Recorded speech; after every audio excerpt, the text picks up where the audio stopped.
usual tinker with the camera and the microphone for the first like 10 minutes of the show, because that's what I do. Um, Before anybody gets here, we're going to watch 10 to midnight, and it's getting ready to be 10 to midnight my time, Chicago Central American time. Um, this movie is one I saw when I was a kid, the 10 to midnight with Charles Bronson. I was a big fan of it, like, because I saw it at an age where it sort of messed me up. So, Katie, hi, welcome. Just sitting here talking to myself about Charles Bronson and 10 to Midnight. Have you ever seen it?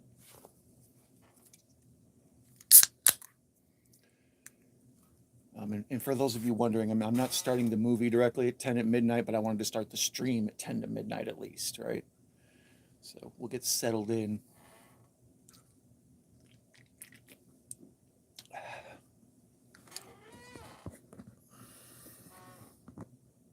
And you can hear me. Good. So that answers the two questions I was going to ask.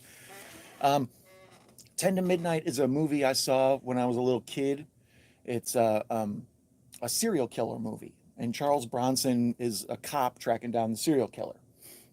Um, it's kind of creepy and weird. Like, Ebert in particularly didn't like it because it was just so violent and sexually charged, whatever. Echo, hello, welcome. Um, and the killer is Nightbot. Dun dun dun. It better not be Nightbot running down the street naked. Anyway, so as I was saying, so this movie I saw it when I was a kid. It was a cable classic. Like, it was on early '80s, and I saw it at an age where you shouldn't see a movie about a serial killer who gets naked to kill people. As best as I can tell, he's doing it to avoid getting like DNA samples on him. You know, like his clothes don't get stained or whatever. But if I woke up in the middle of the night and there's a dude standing in a hallway with a knife, it's scary. The thought of that is a nightmare. But if he's standing there naked, like, somehow it's extra scary. So it's got a whole like subplot where Charles Bronson's like this vigilante cop who plants evidence, and Andrew Stevens is his like partner who betrays his trust by telling on Charles and stuff. But it's been a long time since I've seen it. When I was a kid, it was mildly shocking. So I saw it about maybe 10 years ago, maybe 15 years ago. It was on cable, and I was like, oh, let's do it again. Um, and then it didn't stand up. Like, I remembered that it was just very slow 80s. Um, I believe the creepy dude from Last American Virgin maybe is the bad guy. I don't know. Sean Blue Digital, how you doing? No, I haven't started yet. I started the stream at 10 to midnight, but I figured I would get it going, in a little bit after we kind of BS for a minute. Uh, uh, Both of these movies, 10 to Midnight and Silent Rage, are both on Tubi. So I'm sure there are other places as well, but I find part of the reason I picked these out is because they were both on Tubi. Um, and part of the reason I picked these out is uh, they're both serial killer movies, but they're kind of scary serial killer movies, creepy and weird. And I've learned, don't jump into the deep end of Halloween horror on day one. You know what I mean? It's easy just to be like, I'm going to do 100 days of horror movies. Then on day 45, you're like, if I see another woman trip in the woods, I'm going to scream. So you have to pace yourself with the horror for Halloween. So I like to start off with these creepy serial killer movies, Silence of the Lambs, and just stuff that isn't quite horror, but it's almost horror. Like, it leaves you unsettled. So 10 to Midnight and Silent Rage are both in that. Um, Silent Rage, if you haven't seen it, is a Chuck Norris film where he fights Michael Myers, and I don't know how nobody got sued, because that's flat out what it is. The dude who plays the villain that Chuck Norris fights looks exactly like Michael Myers. Silent Rage, Anna Bronson. Thank you. So I thought the two of these, the action hero versus the creepy serial killer, sort of grounded in reality, even though these are both absurd. Silent Rage even has sort of a Frankenstein subplot. I don't know, Ron Silver, all this. It's kind of interesting. So let's see what time it is. 11:52. Yeah, let's have a traditional midnight movie. I'll start I'll press play at exactly midnight on 10 to midnight, which is stupid, but you get it. Um, Otherwise, yeah, this 10 to midnight, I saw it probably 10 to 15 years ago before I got rid of cable and I still actually was up at night flipping channels. And it didn't hold up. It was clunky. It was edited weird. It looked like 70s movies are often edited choppy. And this feels like that, even though this is 83. So, Bronson has already, been at the peak of his powers with Death Wish, and that's pretty much his brand. Is if you're a punk criminal, he's gonna come find you. He's Dirty Harry with a mustache, you know. Mikey's Morgue, of course. Mikey loves both of these. What's up, Mikey? Cheers, bro. Um, yeah, I. Sorry, I was distracted by my Mikey's cheer. Yeah, basically, this is Dirty Harry with a mustache. He gets wronged and then he takes the law into his hands, usually with superior firepower. You know, that's kind of Charles Bronson's MO. I remember once there was the old school Captain America movie, not the Red Brown one, but the one in the '90s. I can't even remember who played him. He was like a real generic guy. Ronnie Cox was in it. He played the president. It's crap. Don't watch it. But I remember watching that, and my uncle walked into the room and kind of looked at it and laughed at how horrible Captain America was being portrayed. I said, "Man, who's your favorite superhero?" And he was like, "Charles Bronson." And I think he's right. Like I feel like Charles Bronson, Sylvester Stallone, Schwarzenegger, they're basically the first wave of superheroes. They're going ultra beyond what any human would actually do in any occasion, you can't really fight somebody on top of a moving train without one of you slipping off and falling and breaking your neck. Um, so 10 to midnight, we're going to start with first, obviously, because of the timing of it. I don't know if this is Kelly Preston's first movie or not, but this is like one of her early movies. I was saying a few minutes ago, Ebert hated it. He said it was a garbage disposal. I've never heard garbage disposal. I've heard like dumpster fire and trash and all that, but garbage disposal, huh? All right, cool. However, Siskel thought it was aight, and I think that's probably what most people will think. I don't know, it's pretty. I'm curious to see how much nudity is left in this cut. When they had it for television, it was recut with the women were mainly in like lingerie or whatever, underwear, bikini, bra and panties, whatever you want to call it.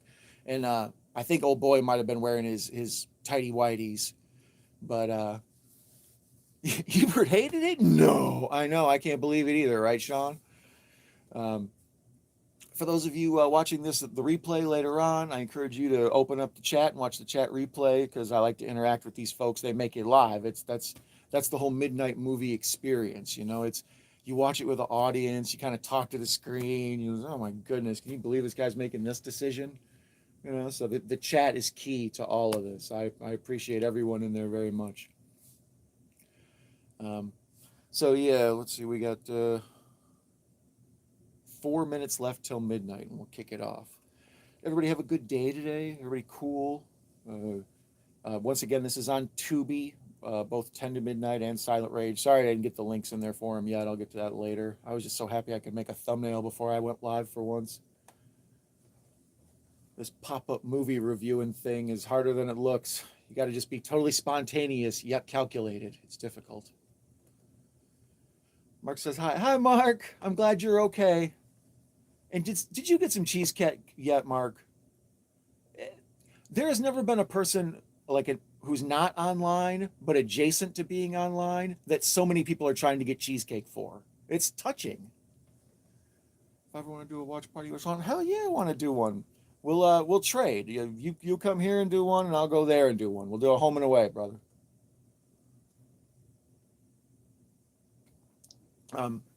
Regarding these watch parties, right now I'm just trying to get used to doing them. So I'm using the YouTube app. I'm doing them by myself. I don't want to incorporate any other people because I don't even know how to bring up the chat or anything yet. So right now I just want to get comfortable on screen. I want to get used to being able to talk to y'all without too much dead air, do my sort of live commentary thing here.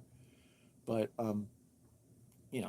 I've also messed with StreamYard thanks to popping the popcorn there, and Gareth from Video Tasties today as well, and Rob's Vintage Video as well has brought me in on the StreamYard thing. So I figure if I can master the two apps, I'll be a little more proficient at this, and we can do bigger watch parties and better stuff involving more people. But for now, it's just a guy who can really ramble watching bad movies and giving you his thoughts on them. This is classic bad movie stuff. I call this bad, but I love it. So I've seen both of these, several times, mostly when I was a child because, 83, 82, this was like prime VHS. You figure they wait a year or two before the turnover to come out on VHS. And we got to be getting close to midnight here. 11:58. All right. So yeah, the two of these, especially on cable, middle of the night, 10 to midnight, Charles Bronson. At the end, Charles Bronson's chasing the serial killer down the street, and dude's just naked, covered in blood, running. It's like haunting memory for the rest of my life. So one time I saw an actual streaker out in the middle of driving around. I looked and saw some naked dude running by. I don't know if it was a college prank or some guy just had got caught doing somebody's lady or what was going on. But and I kind of had the flashback to 10 to midnight. Like, should I call the cops for whatever reason? It seems like something illegal is going on here, but I let it be. Some things you don't want to butt in on. Naked dudes is one of them for me. Sorry. What do you want to be with? The antagonist, silent rage was totally. That's kind of what I was getting at before. Is Michael Myers? Chuck Norris wanted to fight Michael Myers the same way that like later on Jason fights Carrie. So nobody's gonna let you use their property and kill their character. Like, hey, can we use Michael Myers? And Chuck Norris is gonna kick him right in the face. It's like, no, we can't. 11:59. All right, I'm gonna get ready to start 10 to midnight here. So yeah, the first feature will be 10 to midnight, the Charles Bronson serial killer classic, and I have it on the MGM logo already on Tubi. It's spelled 10 with the number 10 to midnight. Midnight, the word. Good talk. Press play. Oh, sorry, I got to turn that volume down. Let's get these captions going. English on. All right. Hey, Muddy Waters, thank you for joining, man. That was awesome. Canon Group. Canon. Oh, there's something so comforting about seeing Canon, right?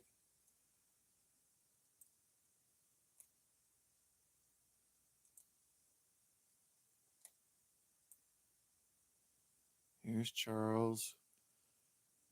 Of course, he's the grizzled cop. In the Charles Bronson Death Wish world, the cops all are doing paperwork nonstop, so they're just frustrated because they can't get out and do crime. So we have to open up with Charles doing the classic hunt and peck typing. Mad because he's filing reports.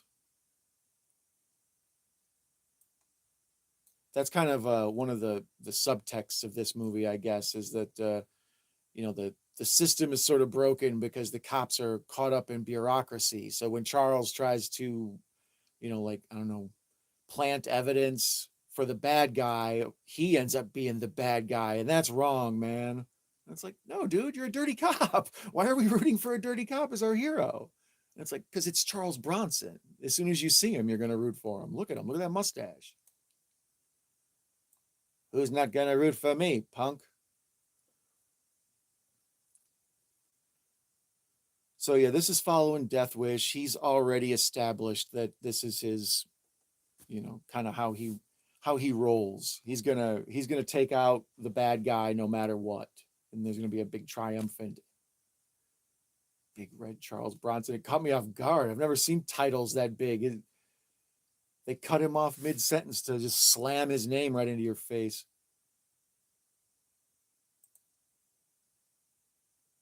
Let me bring the chat up here so I can talk to you. Greetings and salutations, Macabro. Perfect time for me to bring the chat up. Hold on, I gotta mute this damn thing.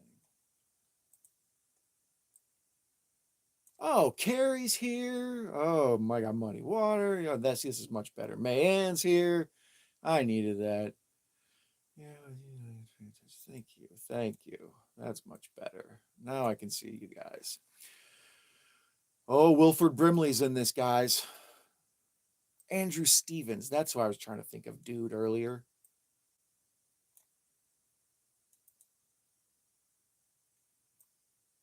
Andrew Stevens was another 80s dude. He was just in a bunch of movies. Actually, I think Andrew Stevens was in a movie with Morgan Fairchild, maybe, where he basically played the reverse role, where he was like the creepy stalker serial killer who lurked around trying to kill co-eds. No, that's not the dude from Last American Virgin. I didn't mean to slander his name. Mikey's Morgue. We got Carrie. We got Professor Macabro. All the peeps in the hizzy. That's nice.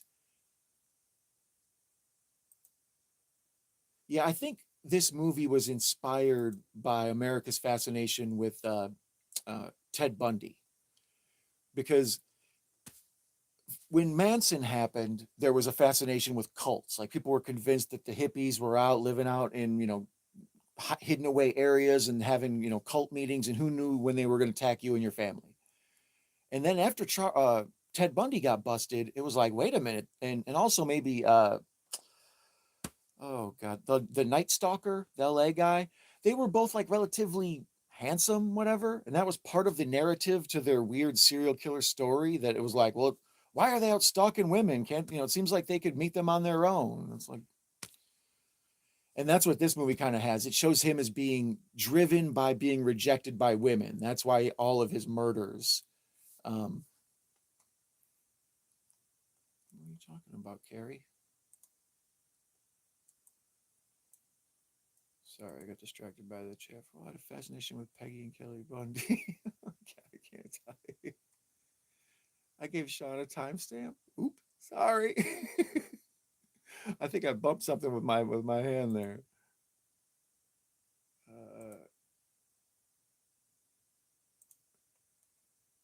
There, I made Carrie a moderator, and hopefully anybody who notices anything weird like that can help me out while I'm busy, guys.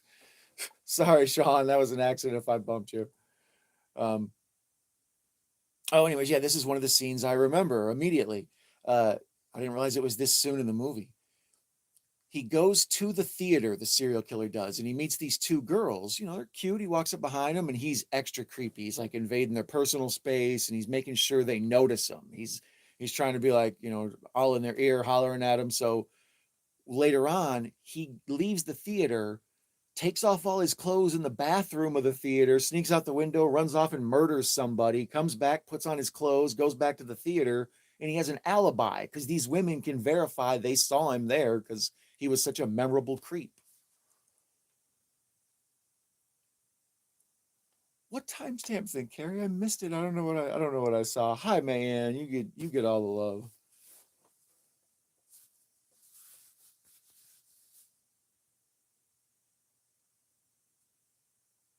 Oh yeah, I recall this. She like pours a drink in his lap or throws it in his face or something. Yeah, that's the great thing about these movies you watch 15 times before you're 10, and then you see them now. They like all sort of come back, like going into an old house you lived in or something. Oh yeah, this closet. Completely forgot about it.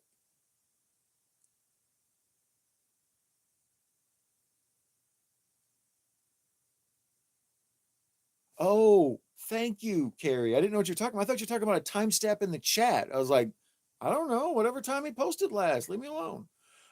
We're at 6:35 in the movie. They're in the theater. He's just been hitting on them. Um, Warren Stacy was in Cruising with Al Pacino, Mikey's Morgue. I need to see that. Um, Warren Stacy. I saw that's the dude who was in it. Um, yeah, and here he is. He goes into the bathroom. He's got the members only jacket on. He's gonna sneak. He's gonna put on medical gloves. He's got this whole thing. I've only had a quarter of one. You're the one confusing me. Quit running mind games on me, Carrie. And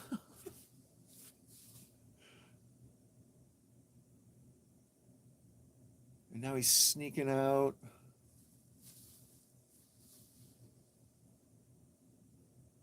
That is a big window for a bathroom in a theater.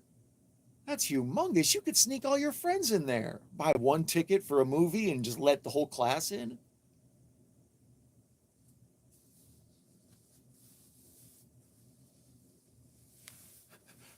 Professor, don't start. I'm clearly so confused.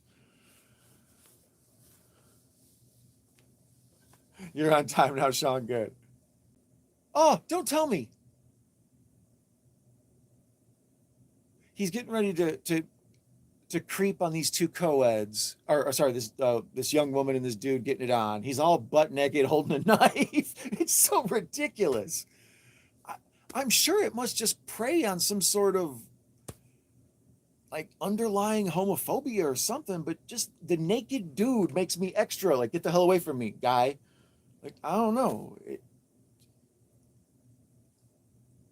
I can't explain it. Just and like these two people naked look normal. This looks like 80s sex stuff. But then my man naked with the knife is extra like, I want to run away.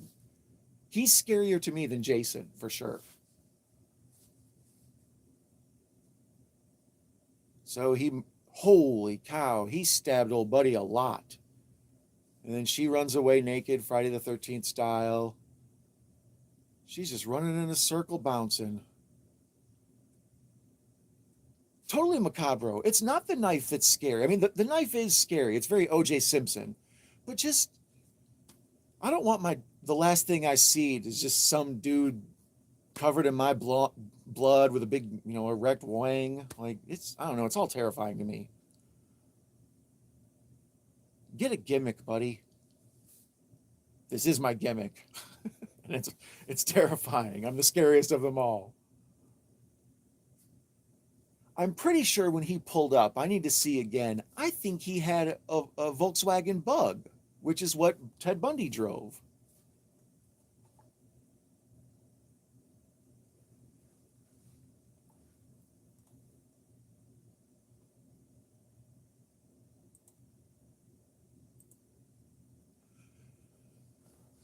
Thank you, Mayanne, for encouraging me for learning.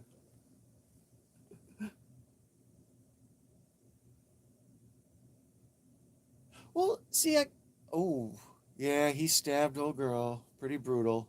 Yeah, this is as terrifying as anything in a slasher movie. It's just this is a Charles Bronson movie, so it's a thriller, not a horror. Like, I'm fascinated in these debatable horror movies, like this and Silence of the Lambs and the one I'm going to watch next, The Silent Rage. Like, if you say it's a horror movie, people will argue with you, but it's all the elements of a horror movie. It's all there.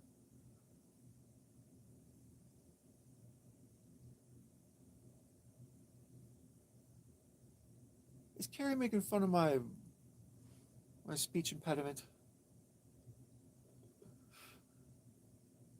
Mikey walks around naked all the time. Yeah, but when you do it, it's cool and funny. When he does it, yeah.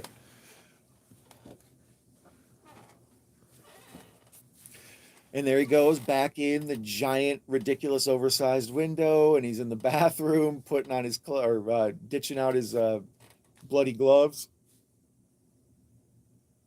His and not to get all Werewolves of London on him, but his hair is perfect for two murders in the woods and a quick drive.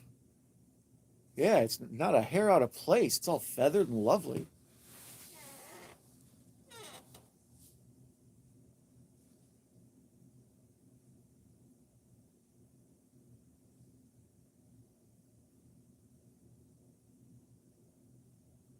Yeah, once again, making sure to hit on the girls so they remember him later on when he's on trial.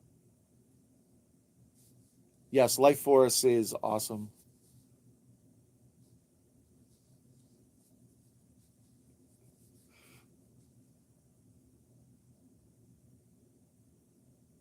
Ten to Midnight, Life Force, W Does Dallas, the Naked Stream Day. There's got to be, I don't know, a bunch of uncomfortable naked movies. What do you call it? Old school. We're going streaking. Um, but anyways, now the cops are in the woods doing their forensics thing. I'm sure Bronson's going to come pulling up. Wilford Brimley and his mustache.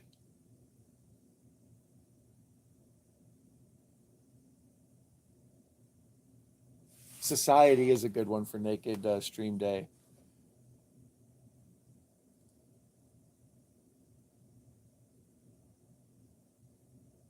Yeah, this is all very like Friday the 13th with the shots of the woods. Even though I don't know how he was in a little city area at the theater and then drove out back to these woods to kill these people. This must be some sort of like lover's lane or whatever.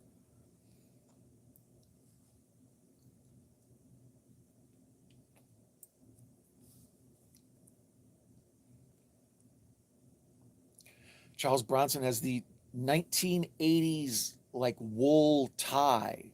I was waiting for it to come back when 80s ridiculous clothes were all the rage, and it never did it. The hook to the tie is instead of a point at the bottom, it just is a stub. So they all look ridiculous. They're very like kind of they're wool, so they look old, but they don't have that point, so they just look stupid and futuristic.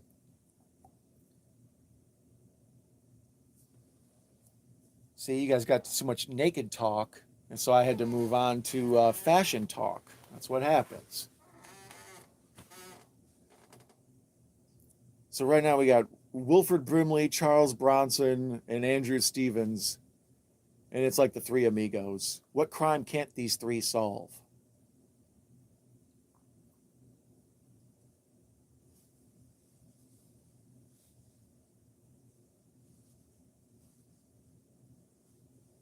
The death was caused by the severing of the intestines and massive hemorrhaging.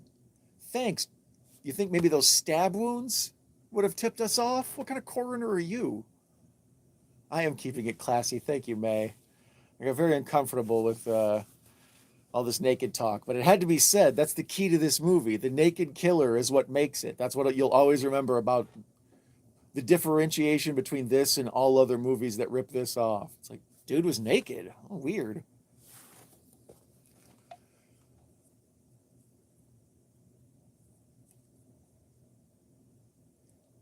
Yeah, Mikey's spoiling the ending, so I won't spoil it now. But it's not really the ending. It's part of the plot point. I think it's actually like maybe the midway twist.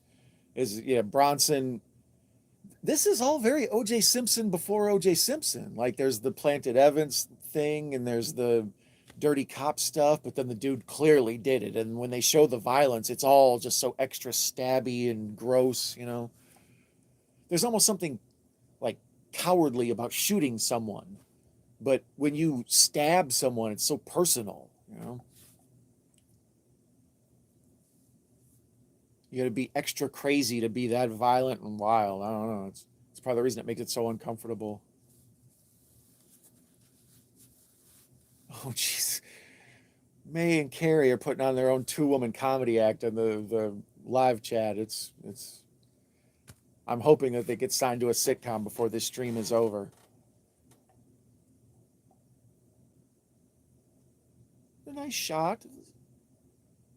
The cinematography is better than I remember when I watched it 10 or 15 years ago or whatever. As I recall then, it was very clunky and like I love Q the Winged Serpent, but a lot of Q the Winged Serpent looks like crap. And that's what I thought I remembered this as. But now when I look at this, it's like, no, I can see it's got an aesthetic to it that works. It feels 1983.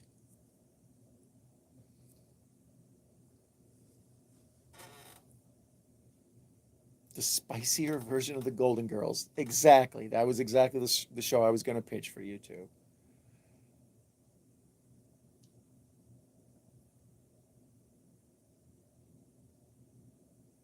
Yeah, and here's your classic buddy cops. Bronson's the old grizzled jerk. He's mad. He's seen the system break down. He doesn't believe that, justice is being served anymore. And then there's the young altruistic, I'm new on the job, but I'm going to change things. And I'm going to make a difference. It's like, all right, cool. Sure, bro. At some point, Charles Bronson Miles will just say, I'm too old for this shit. Except he would say, I'm too old for this shit. Oh, that was a terrible Charles Bronson. I ruined it. I'll get it back, guys. I'll earn you back. I'll earn it back.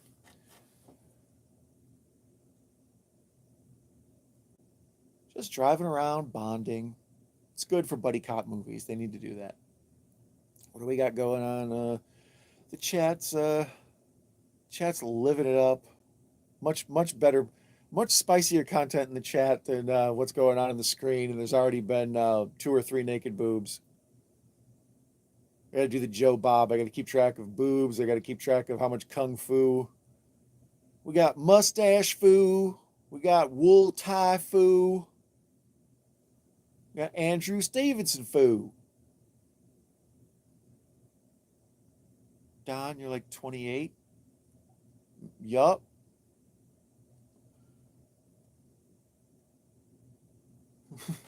Sean got him. Wait a minute, me. I'm the one that got burned here. Oh, damn it. It sounds like Bronson impersonation will come back. Thank you, Macabre. Macabre, I need to have you on one of these streams as well. You can fly solo all on your own. I can just turn the reins over to you, wander off, and come back. Good evening. Greetings and salutations. Now he's going to see. See, I need to remember. I think his daughter is maybe in college, and she's one of the potential victims.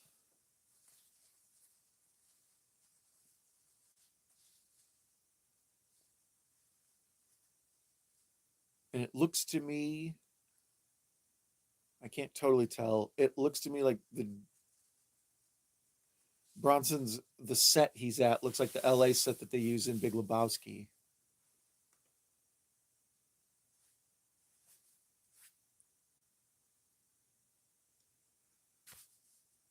Oh, hell no, the chinclata or whatever. The flip flop and white people talk. Chincleta. I just massacred that twice. Speaking of massacres, I'm not gonna have to get naked to massacre Spanish words, am I? Yeah, this totally looks like Halloween. This is where Michael Myers stands and watch Laurie Strode. You can just, yeah, this is a set for sure. Jamie, welcome.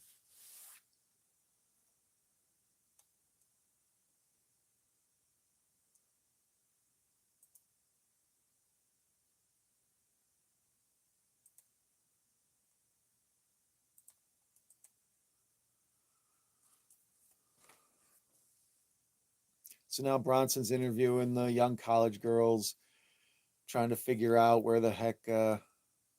See, this is all creepy with that whole.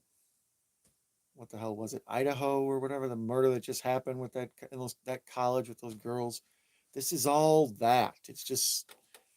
I think that's part of the reason that the scary appeal of it exists. Is it's a horror that's believable, even though a lot of what we're seeing on screen is absurd. So it feels closer to home. Like, you really got to have life go crazy for Freddy Krueger to get involved in your life. But the idea that some creepy, weird dude just followed you home and decided he was going to attack you because he wanted to attack you, it's like, yeah. Oh. So, as I was saying earlier, this is part of my ramping up to Halloween movies. Like, I don't like to just dive right into ghost stories and slasher movies. I like to kind of slowly build up with some horror documentaries, some of these hybrid action horror movies. Look at you. She walking around in hot pants and a tight t-shirt with Charles Bronson there. Like, you're not going to put nothing on for the cops? Come on. No, that's they want to show they're pushing the sexiness in this movie, which that's what Ebert's issue was. There shouldn't be so much blatant, like, angry men murdering pretty women just because they're mad at them. It sends the wrong message. And I can agree with that, but I also see Siskel's point where it's like, well, this is just what Charles Bronson does. If you go to McDonald's, you can't be mad because they don't have steak.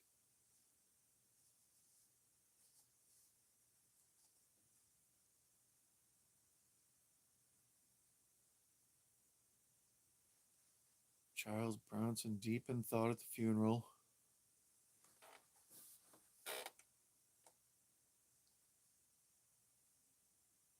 Sniper. Yeah, yes, exactly.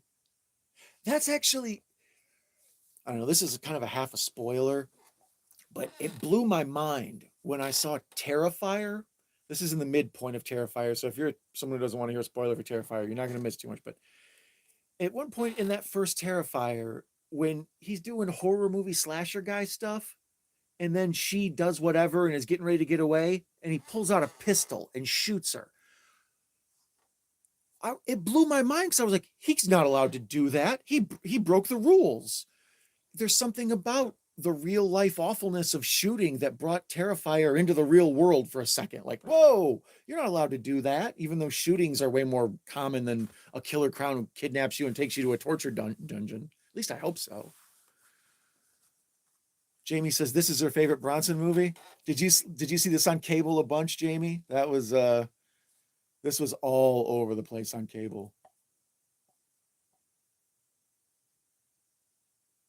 This crazy naked serial killer man.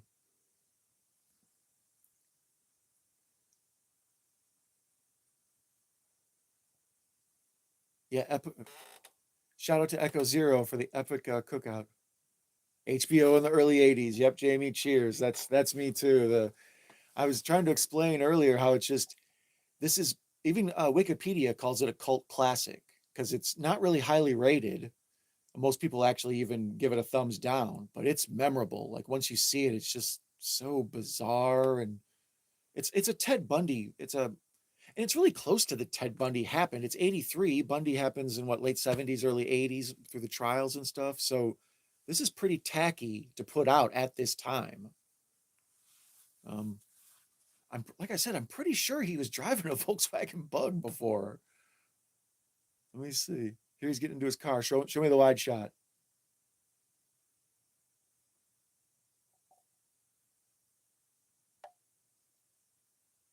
He's angrily.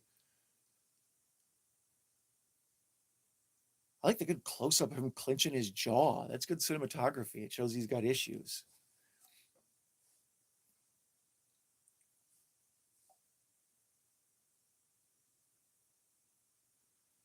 That's twice now that the commercial was supposed to come up for me and it froze for a second and then it looked like it was looking for a commercial to show me and then the movie just came back. But I know for a fact the commercials were on here because I watched The Patriot earlier with Gareth from Video Tasties. Be sure to check that live stream out. That's a he and I are a good combination. I'm a classic loudmouth American idiot, and he's a reserved, brilliant UK gentleman. Do they have a water fountain in their house? What in the hell? No, it's a baptismal font in case we want to christen a baby. What? That is like a diaper deck or something in their house. What is going on in your home, sir? Yeah, yeah, yeah. Forget going through their stuff. Go into the hallway. I want to see what that weird urinal was in the hallway. What in the hell?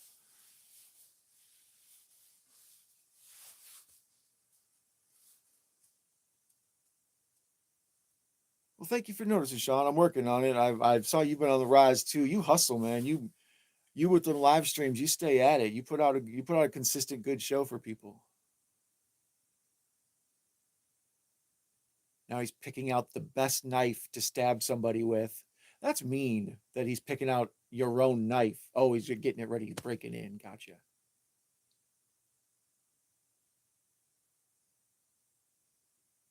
But it just so happens he picked the strongest knife to stand around with.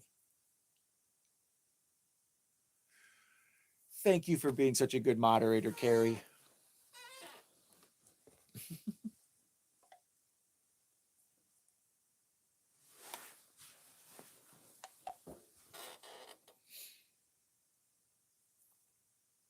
Yep, I remember this too. This is all very Michael Myers. He's in the closet with the slatted little vision like blinds. I don't know you would have blinds on your closet, but yeah, the same thing as in Michael Myers where he's in the closet peering through just kind of this creepy voyeur stuff. None of this is ever sexy to me. Like this is intended to be erotic. Like watch this lady get undressed or whatever, but nah, being stuck as a creep in the closet is not it's not what I'm into, man.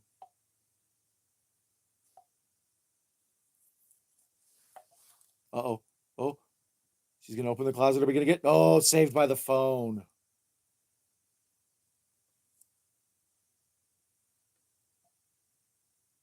Um, Also, if those of you who like commentary tracks this month, Carrie Crave Cinema, who's in the chat, you can follow her link, or maybe one of the other moderators can put that in the chat for us. She's doing the Saw movies. She's currently on Saw 2. It is an absolute delight.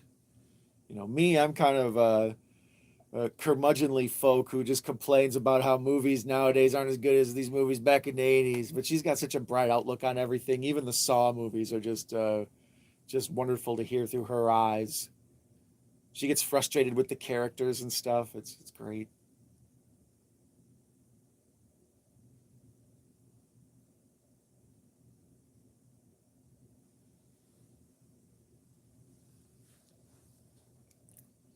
Folks in the chat breaking down their busy Labor Day weekend. For those of you watching, thank you for joining me this late night. I thought I had a busy weekend, but I kind of wanted to just sit down with you guys and watch a flick to wrap it all up. And I felt like I'd neglected you. I hadn't put one of these out in almost a week now. So the late night pop up watch party, I never can tell when they'll happen. Be sure to subscribe. And happy 40th birthday to Anthony Chabot.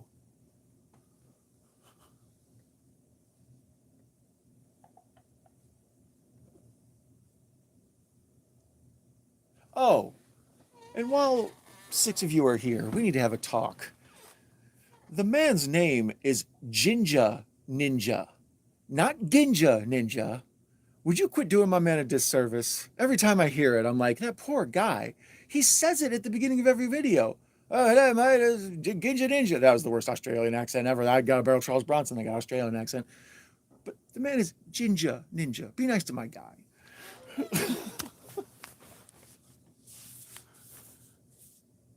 Now he's naked and breaking into stuff. He's super powered when he's naked. Yeah, Mayan gets it. He's got a red beard. He's a ginger ninja, but he says ginger because I don't know his Australian accent. I guess he's being clever. It's not just you, Carrie. You said it tonight, and that's what reminded me. I don't think I've ever heard anybody call him that except him. I don't name anybody else because it's rude, but every time I've heard someone say poor Ginger Ninja's name out loud, I'm like, oh no, that guy, he's getting. When people call me John or Ron, I can roll with it, but Ginger Ninja, Sean calls Ginger by his real name because he's fancy. Well, don't rat him out. Don't give away his secret identity.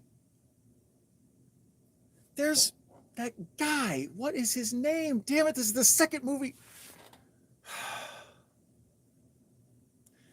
There's a poster on the wall in this dude's apartment of a famous karate fighter. I don't know who it is. It's not Don the Dragon Wilson. It's before him. He must have been someone from the early 80s because he was just in Street Fighter. He had a cameo, and I drew a blank on that guy's name. And now there's a poster of the dude on the wall in this.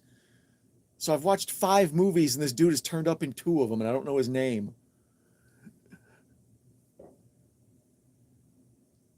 I hope your feet feel better, Echo.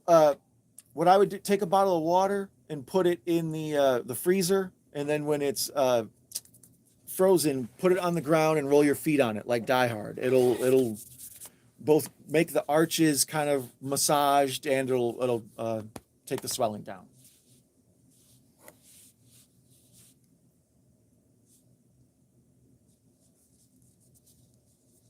Oh, Carrie, I was teasing you.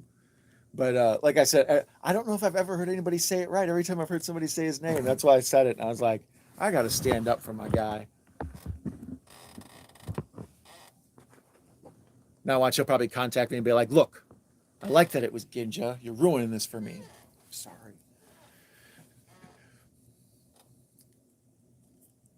Oh, Sean called me Ron. Dude, people call me Ron, John, all of it. Like, sometimes I'll be in like a loud place and somebody will be like, this is my buddy Don. And they'll be like, what's your name? Juan? And I'll be like, sí. Buenos dias.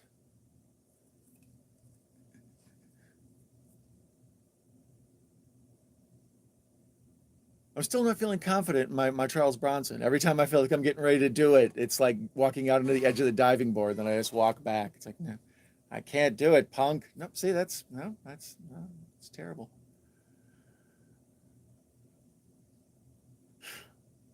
The inability to do a Charles Bronson impersonation is my weakness.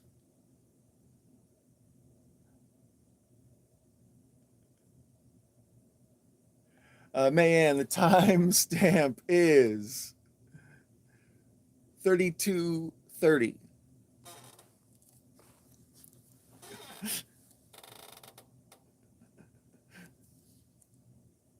Thank you, though.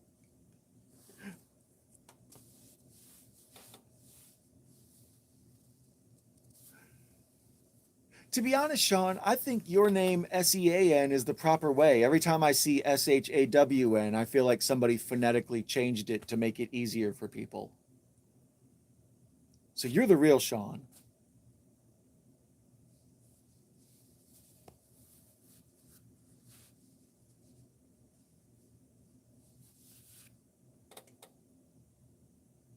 So they're on to the killer. Charles Bronson and his partner Andrew Stevens are interviewing him. They're kind of getting on to the fact that he's a weirdo creep. They just don't know how they're going to catch him. Your brother spells his name Shawn. We'll set up a fight between him and Sean Sean, and let's see what the real winner is. Like that will determine what the real Sean is. Is your brother's like big? Because maybe I don't want to get my guy Sean in trouble. You're welcome, May.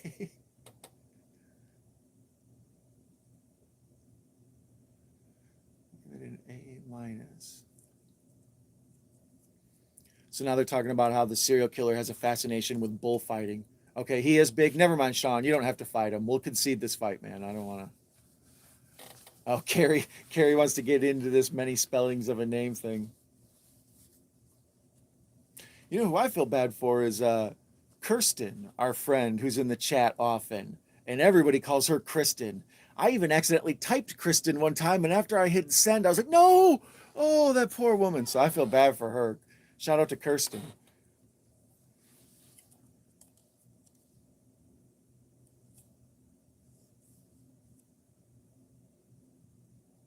Now we got Wilford Brimley and Charles Bronson on the phone. Every time I see two actors having the phone conversation back and forth, I think about how Francis Ford Coppola tells all filmmakers, no matter what, get a scene of your main character on the phone, right? Like, just shoot it someday when you got a few extra minutes left at the end of the day, whatever. Even if they're like this and you can't see them and they just have the phone, because you can fix plot points by like having their mouth off screen. You can go in and do overdubs. You can just like cut out 20 minutes of the movie and then have one of the characters just sit down with a phone and call up our lead and explain, hey, now the bank robbery's going on. Go to the bank. And you don't have to, you can just cut a bunch of stuff out. So whenever I see two big actors on the phone in the story breaking it down, I'm always like, oh, I wonder what got cut out.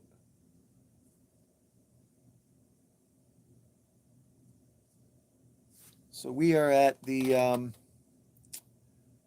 35-minute mark, almost 36. And I think we're on our third murder victim. Okay, there's a commercial. All right, hold on. So never mind. My wondering why the commercials weren't working went away. So now I am back to commercials. Damn it! I thought I was beating the system. Sean, LOL, human errors. We all commit them.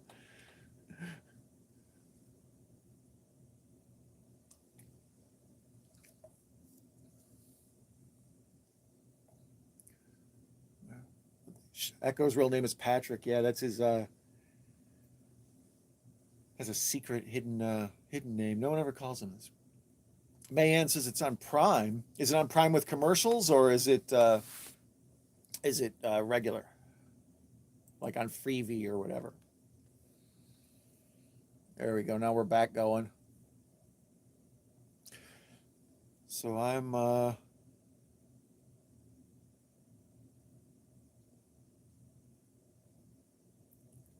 3610.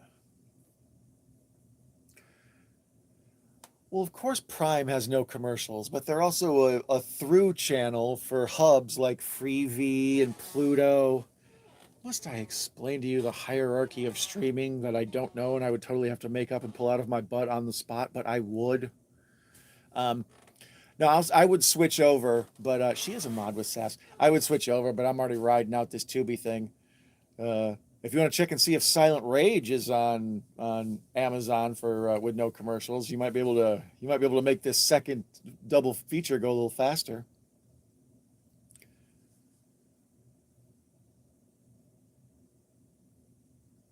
So Charles is getting into his head, classic interrogation. Because of police interrogations in movies, for the rest of my life, whenever I sit in a room that just has a big ass mirror on the wall, I feel super uncomfortable. Wonder what's going on.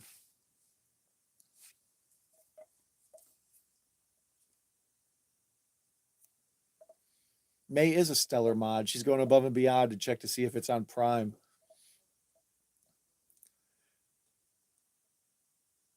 So now here's the two girls that he was intentionally trying to get the intention of at the theater so they can vouch for him.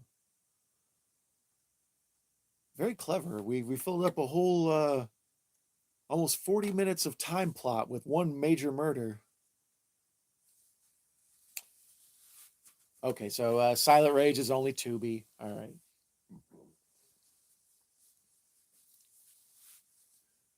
Four stars for May.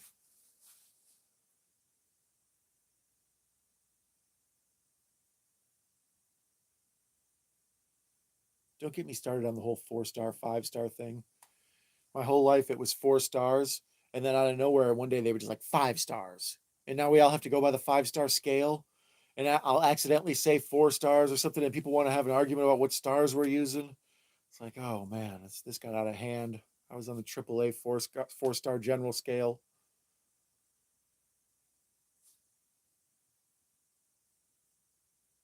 And don't get me started on you kids and your soccer trophies. Carrie's given out 1, 2, 3, 4, 5, 6 stars for May. Wow. Congratulations, May. That's the first time I've ever seen that.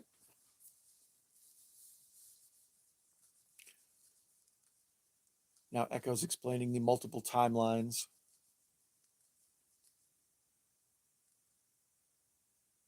Wow, now Charles Bronson's trying to push the bad guy's face into the murder scene photos like he's a dog who did something bad on the carpet.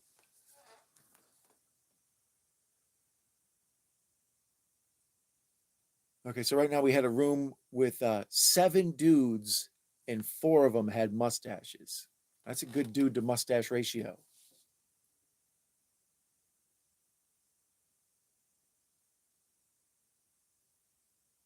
Wilford Brimley just befuddled. But Brimley has the mustache here. He didn't have it in The Thing in 81. So this is probably the mustache he grew right after The Thing. So this is Thing adjacent.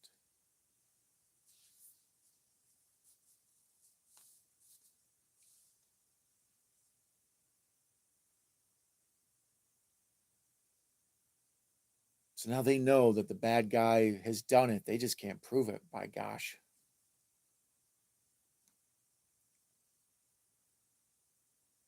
I also picked both of these movies not only because they're a ramp up to Halloween, but I also picked them because they're both the classic, like 90 minuters. This one's an hour and 42. And I think the other one's like an hour and 30 or something.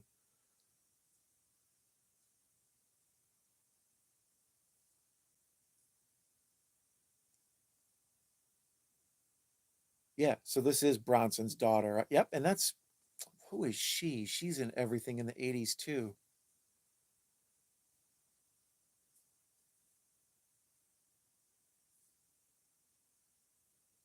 So the cops are just sitting around the police station. They don't know what to do. They're confused. They all need a hug. They all need maybe some pizza. Talk about their feelings. You guys want to go on a man retreat, something like that? You know what I mean? No? Okay. So Bronson's losing his crap, and Wilford Brimley got bored with him and started talking on the phone.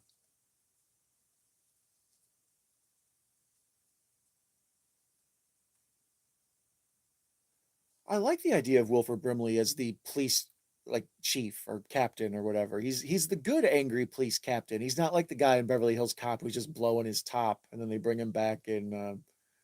Well, they do a parody of him in Last Action Hero. Wilford Brimley has a shoulder holster and suspenders on. He's a little bit grandpa, a little bit dirty Harry.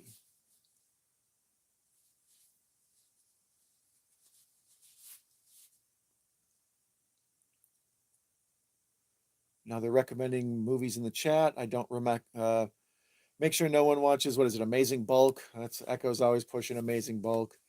For those of you who've never seen it, it's absolutely terrible. Don't, because I can't be held liably responsible for whatever happens to you after you see it.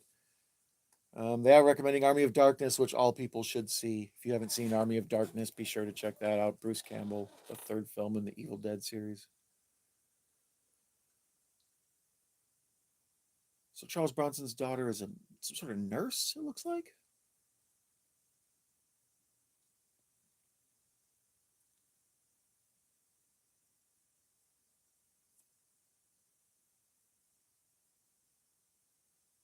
Wow, they already have pictures developed at the photo mat, and they found the killer. You would want us to show us that picture you're talking about, would you? She goes to the I don't know, whatever Charles Bronson's partner is, the rookie. She hands him a picture and he stares at it, but we never see the picture. It's just like they talk about it. Tell, don't show.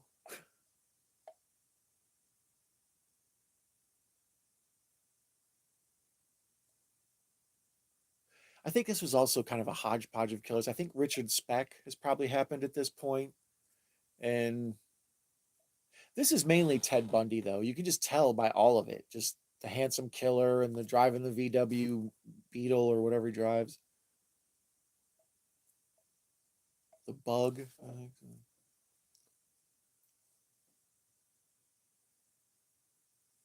Professor Macabro says Amazing Bulk was the worst kind of torture. He had to watch it in hell. And I remember when he was in hell. I do actually recall him.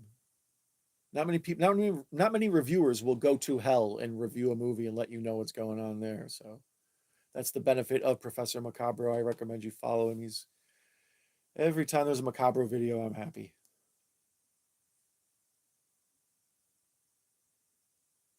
So the killer's just stalking nurses. Yeah, this is all Richard Speck. That's why I brought it up.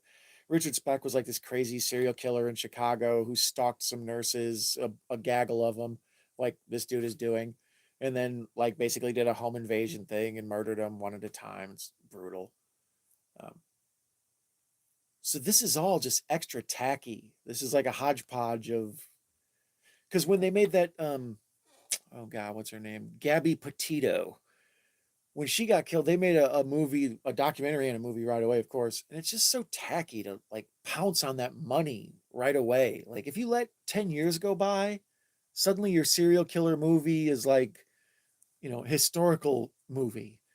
But if you do it like a year after it happens, you're just trying to capitalize on the news and make money off of somebody's death. It's vulture, you know. So this is all vulture stuff. This is just picking at the bones of dead people and making money off it. But nevertheless, scary as hell. Yeah, Carrie, that's the one I was talking about. I have a video on my page where I ask about our true crime stories tacky, and that's kind of the conclusion I came to. What I just said. It's like if you do a movie about the Zodiac killer right now, that's topical and interesting and or, I mean it's not topical. I take that back.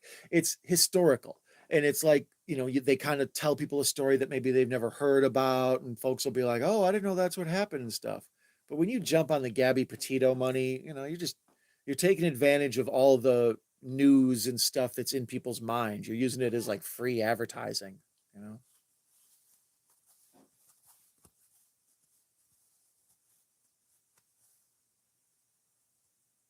Oh, Carrie, look at you being a good person as always. That's one of the reasons you can always count on Carrie Crave's cinema. She's going to be a good person. She doesn't want to review it because she doesn't want to get in on that money thing too. You you just wait a couple years after it's passed and you know that you're not capitalizing on news reports and stuff, but it's a valid piece of art because it does document a time and it but just the idea that Gabby Petito's mom has to like go through another Christmas without her daughter, and there's some damn movie with a chick wearing a wig or whatever pretending to be her. It's like I don't know, all that grosses me out.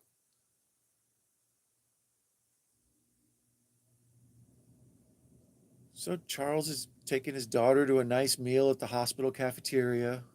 He's a good dad.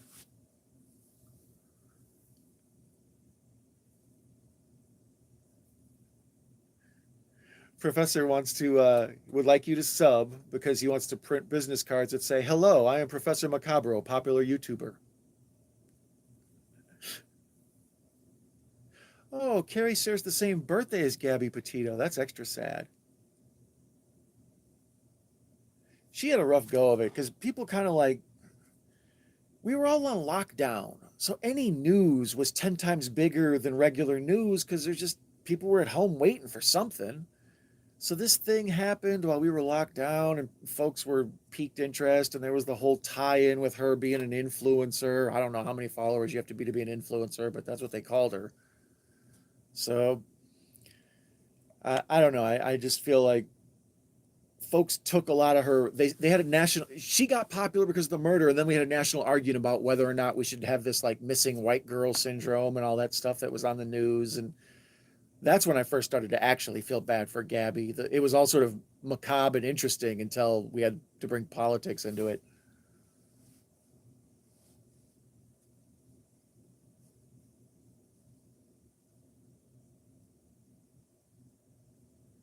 Jamie Hart in the cattle and the chat is saying that her family had an unsolved murder.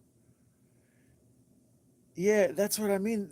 These things affect people's lives. When that's one of the tragedies about any horrible thing that happens to somebody is it doesn't just happen to them. It happens to all the people that love them, and then there's a weird reverse echo where they feel like other people are more affected by it than they are.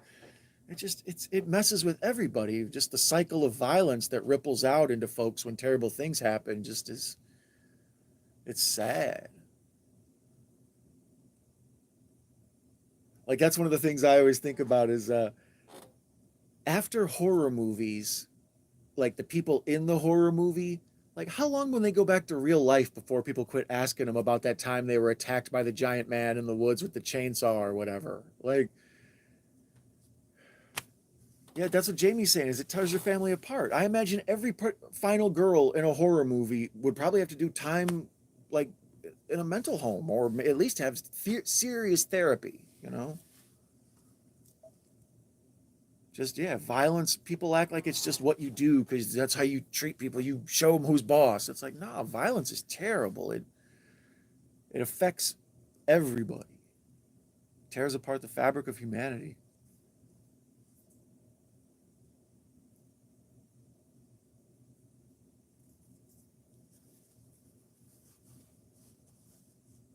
Yeah, Jamie's in the chat talking about her situation with her family and how that affected her. And I know I can't even put the proper words into just how bad I feel for you and your family and everything. It's just that's how it is with this. People, their selfishness and their just anger ruins everything. It's like a poison.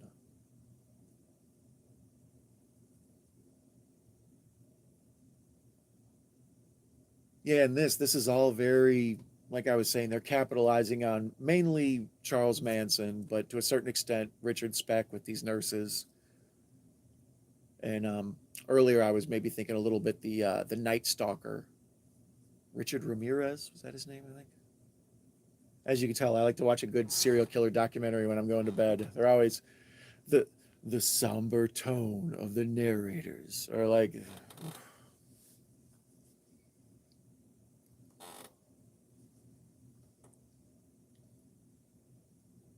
Professor's got an anthology movie going of support group for final girls. Well, that's like people hated Rob Zombie Halloween 2, right? They're like, oh, that sucks. Da, da. But I kind of loved that whole sub thing that went on with it where they're all just messed up after this happens. Like Danielle Harris and like, what's her name? Scout Taylor Compton, Most Wanted, whatever their name is. Oh, girl, she's traumatized. Like, and she has to have a new foster family and stuff. Movies don't cover that. Like, that's part of the trauma that continues way beyond the horror movie. And they show like them having breakdowns in the bathroom and just crying because their friends died. And you know what I mean? Like, Jamie's in on Rob Zombie's Halloween too. People don't like it. It's a little artsy fartsy, and they just wanted to hate that Rob Zombie's Halloween as an idea, no matter what. But I'm sure I'll do a double feature of him some point going on with this Halloween season. Yeah, I met Scout Taylor Compton at a horror fest, and it was funny. Dee Wallace like was giving me a big hug, and she's like, "He's so big and cuddly." And then Scout Taylor Compton was like, "I think my boyfriend's bigger." And then Dee Wallace Stone's like, "No, I think this guy's bigger than your boyfriend." And it got awkward. I'm like, I need to go. I don't know what you guys are talking about, but I need to bounce.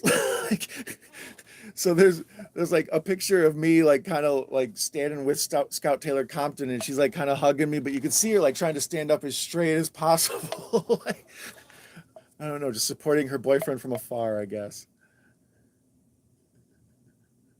Oh, height, Carrie. Carrie, you think height?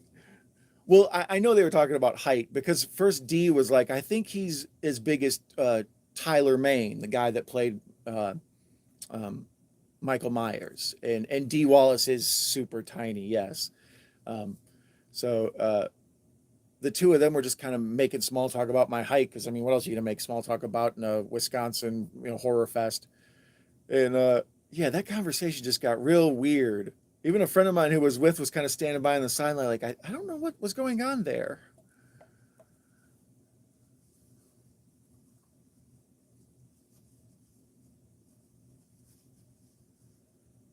So there was just a pointless, gratuitous scene. It was kind of akin to the one in Roadhouse. Like basically, they just opened up a door and there was two people humping. You just saw like a couple butts going at it.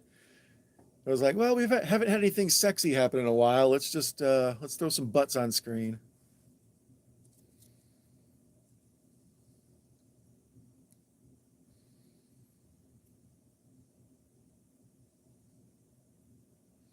Jamie's smaller than D Wallace. Well, I'll carry you around in my hand sometime, Jamie.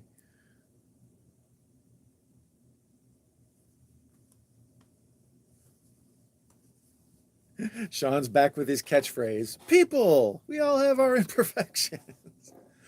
Wow, Charles Bronson's partner's making out with his daughter. This seems like some sort of paperwork needs to be filed. You're not allowed to do that. The sexual tension is clearly branched off from your knowledge of both of you knowing her father. Awkward. Russell Collier, how you doing? Don't.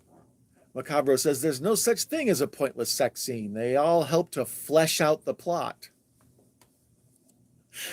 Oh, cheers, Macabro. This beer's getting warm. I need to hurry up. That's the problem with these double features. I don't want to kill like 3 beers during the first movie and be like, oh boy. So then Chuck Norris was doing roundhouses on my fife.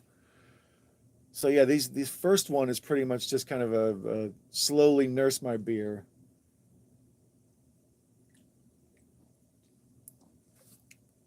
Now the bad guy's calling up Charles Bronson's daughter and taunting her. Drunken Don, why not? I don't know. On a Monday night stream, no. On like a Friday night stream, yeah, that's more. Actually, that kind of happened. Last Friday, I didn't eat that much during the day. I was busy running around, and then I had a stream on Rob's Vintage Video. If you don't follow Rob, check out Rob. His channel is great. He runs a classic video, an old school mom and pop video store. I had a few drinks while we were talking, and man, just after a while, I was like, man, I'm like 2 beers got me kind of drunk on camera. I feel foolish. Even more so than usual. It was outrageous. Russell, I'm glad you made it, man. You always set the chat off. If I go into a chat and I don't see Russell Collier, I'm always like, what the hell? So I'm glad you're here for christening my chat. That's cool.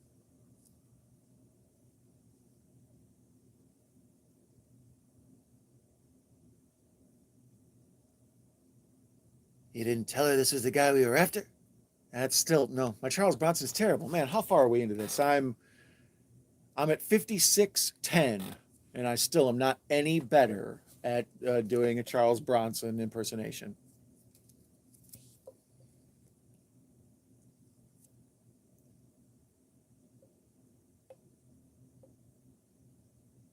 Oh, his partner's explaining to him, your daughter's very special. And he's like, yeah. No, he wasn't. I got so close. I walked to the edge of the diving board and I came back. No, he just wasn't there a subplot where Mel Gibson, where Danny Glover's daughter had kind of a crush on Mel Gibson, and then like he kind of gives her the stiff arm, like, girl, we can't have that trouble.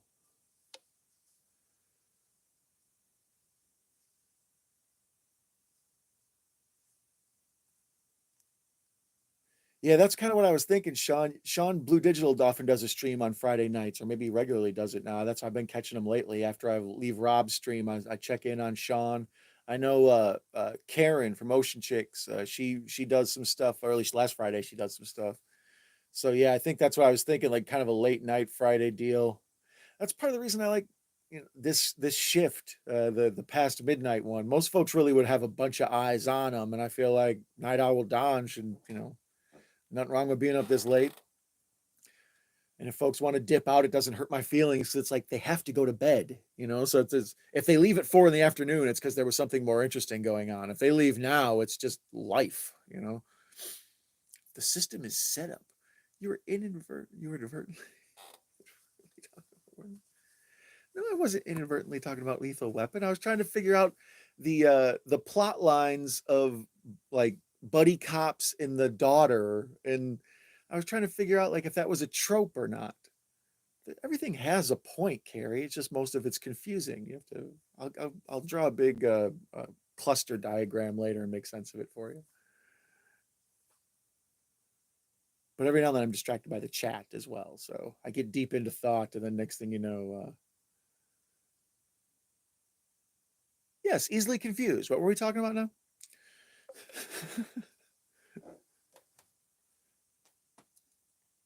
Getting kind of worried because I have a movie booze marathon and Fridays to blow out the life work stress, but each time it takes more booze to give me more. Oh, that's the Mr. Brownstone dilemma. A little bit more, a little bit got more and more.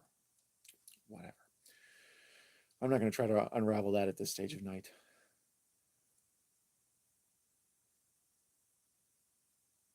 So now here, Charles Bronson is stealing blood samples. Jamie is recommending alternative medicines in form of rather than alcohol, and I can't blame her.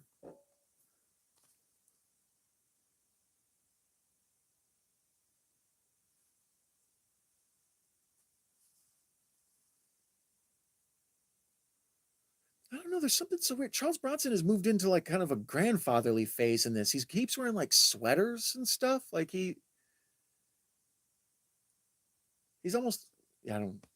I was gonna say he reminds me of Bill Cosby, but then that brings so that's a whole other can of worms. So never mind. Think of some other elderly statesman actor who moved into sweaters very nicely.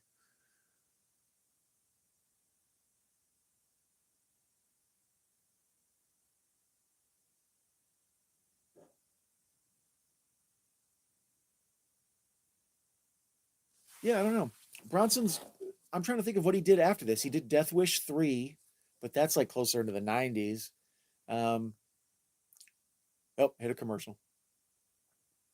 Yeah, he did Death Wish 3. I'm trying to think of what else he did after this. Probably a bunch of crappy.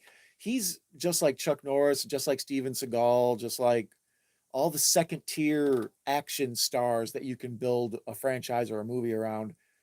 He peaked up with Death Wish, and then he kind of just fizzled out because he just became the same thing over and over again, and he wasn't Stallone or Schwarzenegger, so he just had to live in that second tier of action movie stardom.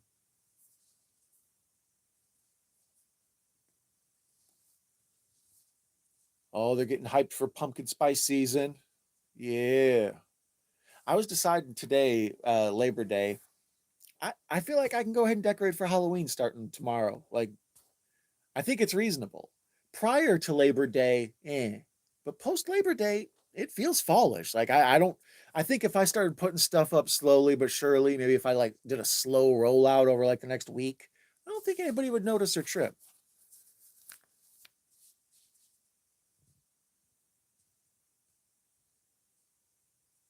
Yeah, my bar. When I bought the Labatt's, they had pumpkin beers. They were rolling them out. It feels so fallish. You're so foolish. I liked it. It's your classic rapping. I enjoy Wilford Brimley as the police captain. He's a good guy to have to come into his office, and he gives you the stern face. Like that's his whole gig. Is he kind of looks down his mustache at you. So as like the angry boss, he works perfectly.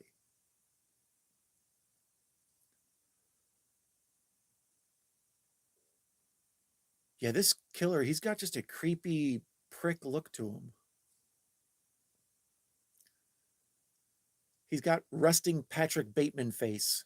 Like he just looks like a creepy dude who's been stabbing some people. That's the other thing. Patrick Bateman is a classic naked serial killer. I'm kind of convinced that some of that was taken, or some of this was taken for American Psycho. Like they get to build upon what has been done in previous, you know, films of this ilk. Although for some reason, him with the chainsaw seemed, it's obviously parody, as where this is supposed to be menacing, so it has a different vibe.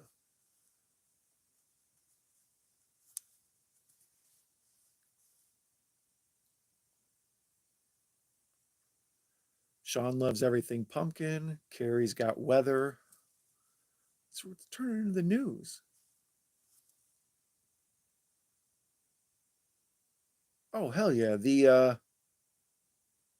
Damn it, what's that actor's name? The serial killer's lawyer is a classic character actor who's in like a bunch of Clint Eastwood movies and stuff. Damn, I can't think of the guy's name. So many that guys in these old 80 movies. They turn up and you're happy to see them. It's like, oh, I remember you from whatever TV show.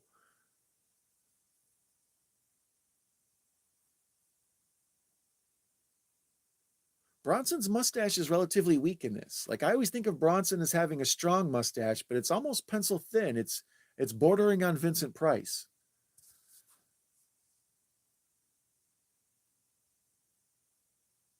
Still not feeling comfortable doing a Charles Bronson impersonation. Every time I see him, I almost start to do it, and I'm just like, no, no, I can't do it. Who let him open that door? That was close. That's who was in the ballpark. It was close. Like I can smell it. I can smell it. It's better than an hour ago for sure. At least that limited fake one was. You get this microphone out of my face. No, it's I'm regressing again. This is bad. Chuck Norris is easy. He just glares. If you do that again, I'm gonna hit you with so many rights. You're gonna beg for a left. Yeah, Chuck Norris is easy, but Bronson's tough.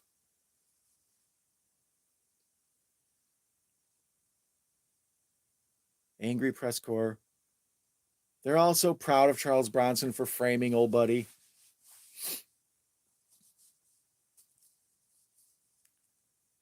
Now they're discussing pumpkin rolls in the chat. I've never heard of a pumpkin roll.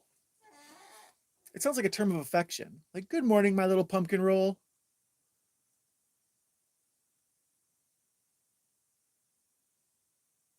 Yeah, this is totally Ted Bundy with him in the blue suit, like, and the reporters just gaggled up into the courtroom and stuff. Like, yeah, this is.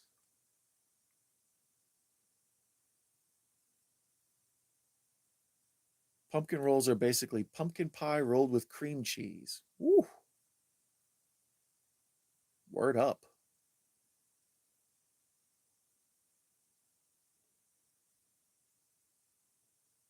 Okay, you have a good night. That's bad. That's James Cagney again. I keep turning to Franklin Delano Roosevelt. It goes off rails real quick.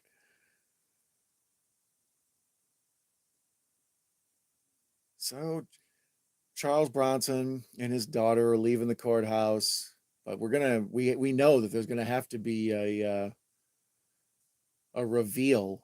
Oh, here's the actor I was trying to figure out before. He's gonna break it to him. You know your partner planted this evidence, right?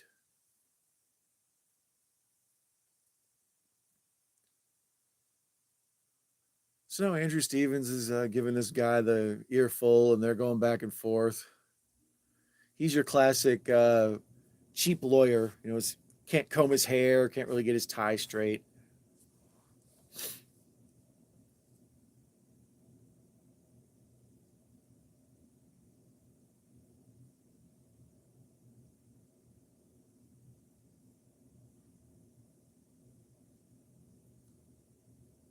Oh yeah, the girl co-eds all living together.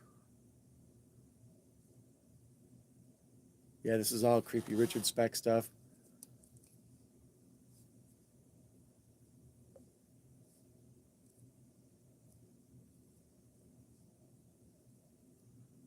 Well, they're breaking down all the delicious pumpkin treats in the chat now. So if you're a fan of pumpkin confectionaries, you go ahead and check out the chat. Make sure to follow all the delightful people you meet in the chat. Plenty of fine folks in there. I see everybody I vouch for. No randos. I always like that. I get fun people, and everybody new who shows up is always cool. Like Mikey, I found like a couple weeks ago. He just plugs right in. Every time I hear cheap lawyer, I think Lionel Hutz from The Simpsons. Exactly. If I see a lawyer on like a bus bench, I will fight for you.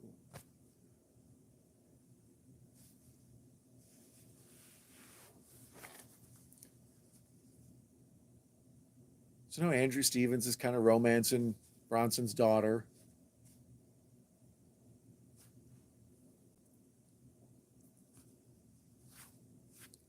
Of course, Mikey, you're the guy.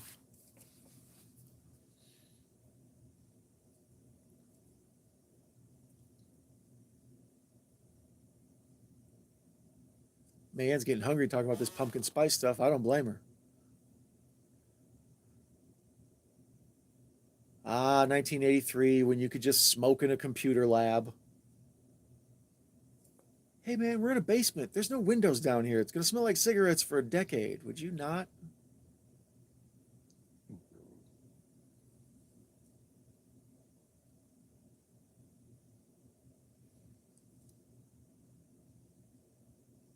Carrie's going to grab some Hostess cupcakes. I don't blame her. They're delicious.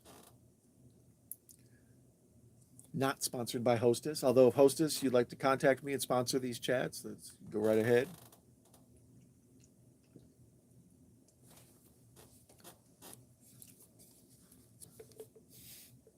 Yes, with Carrie. Okay, so now they went to a commercial again. Damn it! I was just about to get excited. The uh, they the partner of Charles Bronson has figured out that Charles has basically planted the evidence, and he sees how the whole scheme went down, and they know what's up. So now he's going to have this moral conundrum of, does he rat out his buddy and his boss, or does he, um, just look the other way and let what he thinks justice is be served? But all right, just started back up. We're at the 109:55 mark. 1 hour, 9 minutes, 55 seconds. So we got about a half hour left. Actually, probably a little less because of credits.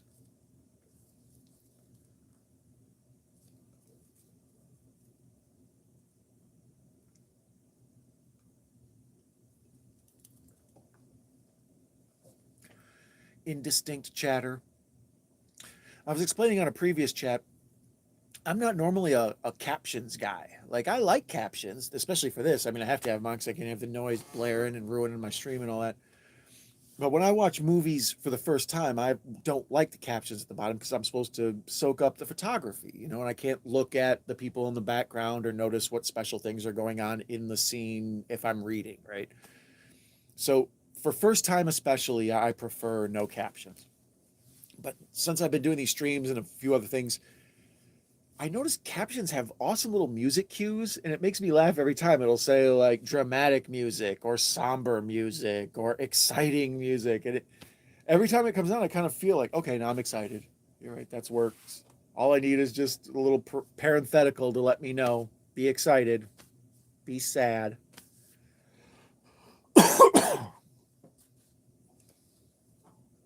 Labatt 2 at 1 hour in.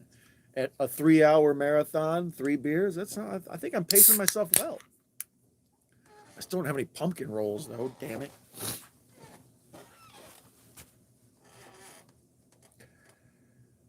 So now his partner, Mikey's got his Miller High Life, champagne of beers. Cheers. As you can see, Mikey, I mix it up. To me, variety is the spice of life. So I like, sometimes I'll go with just whatever is looking interesting. You know, my local grocery store is real good about like overstocking crap, and then they'll next week you'll go in and they'll be marked buy one get the other one half price or whatever. But now we're coming up on football and fall and Christmas, so there'll be a bunch of like specialty beers showing up.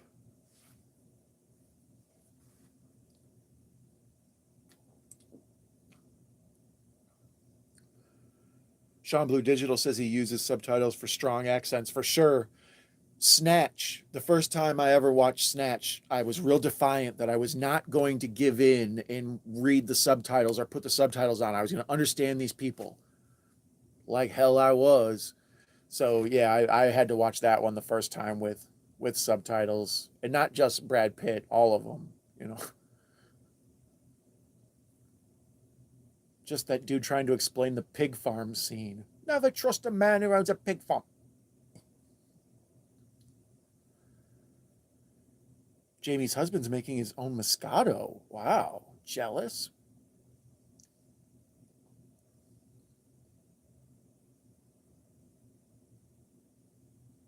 There was a local bar that used to make Moscato and had their special thing, and they would soak strawberries in it, or the strawberries are part of it, or whatever. And they would take the strawberries out and um, like have strawberry Moscato stroke strawberry, or whatever you want to call it. They were brutal. He's making mead too. So he's part of the Mead 2 movement.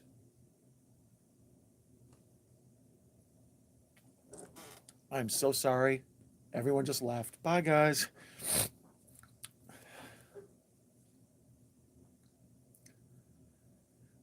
Now they're coming to the realization that Charles Bronson has doctored the case and it's all going to fall to crap. And the same reporters are all in the same spot as they were during the court case a month ago or whatever. Amazing.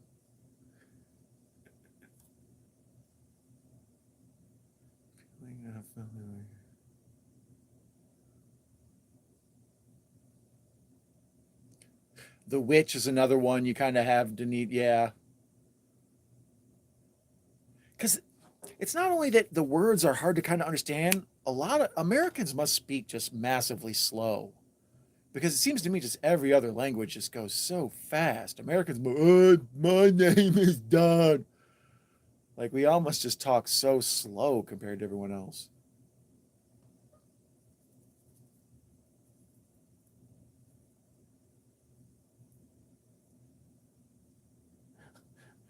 May has excused me for my Mead 2 movement joke.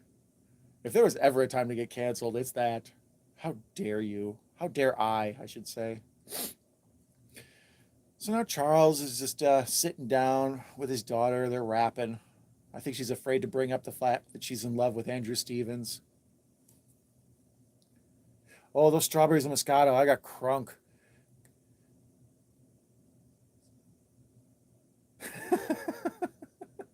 You guys love Don being a goober. Well, no, that's what I think. Like, as soon as I tried to learn Spanish, I'm like, can you guys all just slow way down for me? And they're like, nope. I think basically they said no, except they said it real fast. So yeah, I just think everyone else in other languages, like whenever I hear French or anything, and it's like, oh, I know like 7 words of French. Not any of those. They went blurring by. Wow. Mikey dreams in other languages. Are you a robot? Lo siento, no comprende? Eh, así, así.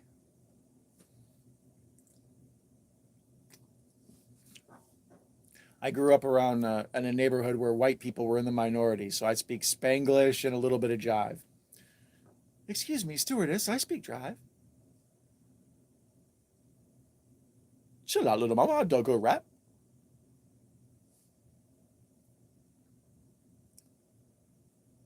All of this, yeah, it just keeps flooding back.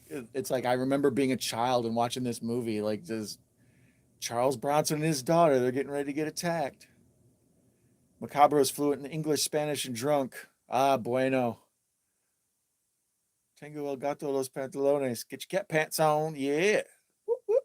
Meow. ¿Dónde está la biblioteca? ¿Dónde está la zapatería?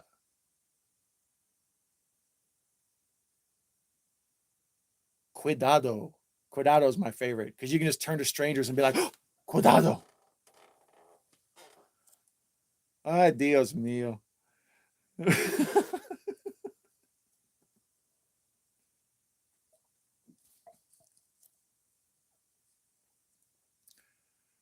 This movie is slowed to such a crawl. Charles Bronson is literally making ice.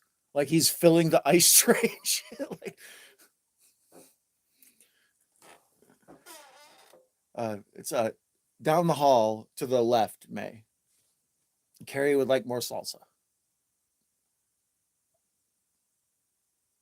Más salsa por señorita Carrie, por favor. Gracias.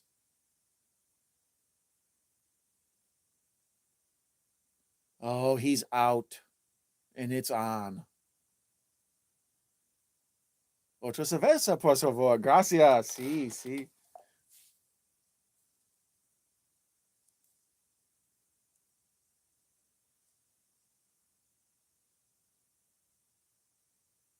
Once again, Charles Bronson on the phone, just listening. It's like, yeah, Carrie, I know. I was trying to be nice about it.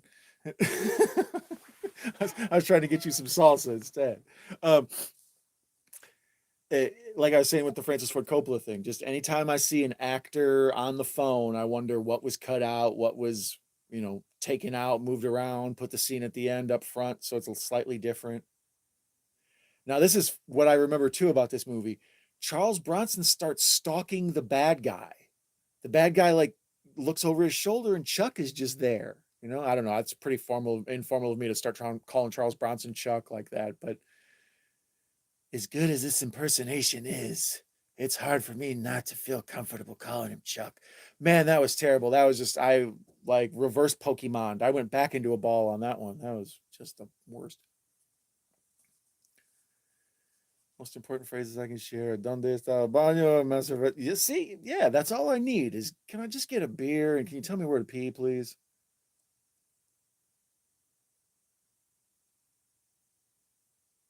Now we're doing the flashbacks. The killer's going through just looking at women and thinking about how awesome it was to be a crazy killer.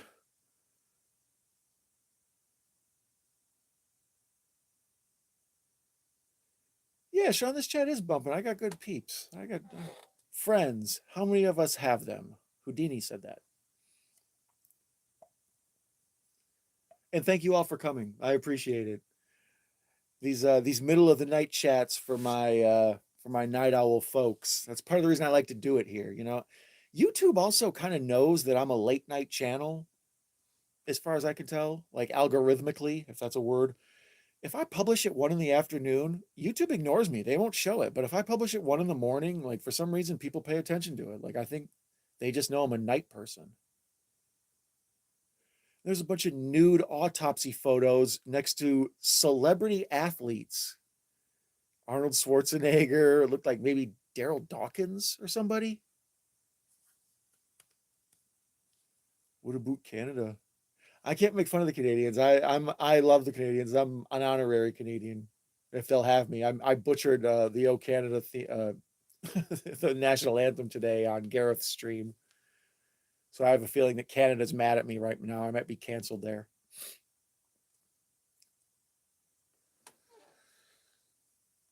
Yeah, Charles is stalking the bad guy. This is great. We see him like, oh, ooh, you almost got smoked. Andrew Stevens almost got murked on a jump scare. That would have been a good twist. Nobody ever has a jump scare where the guy pulls out a gun and just blasts you. Like, oh, I'm sorry, Lisa. My fault. Honey, the cat's dead again.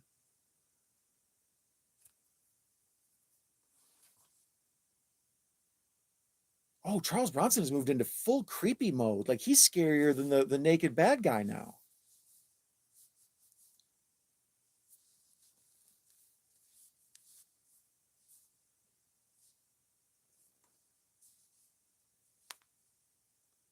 Now the chat's gone Canadian. It went Spanish and now it went Canadian.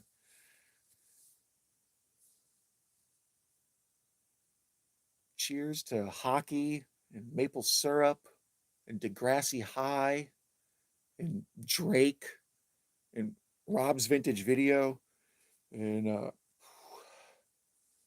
Mounties everywhere. Poutine, shout out to Poutine.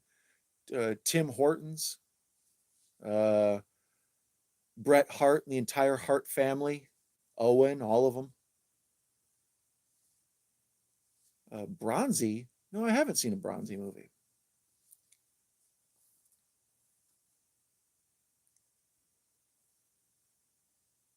Okay, so now the villain is loose on the streets.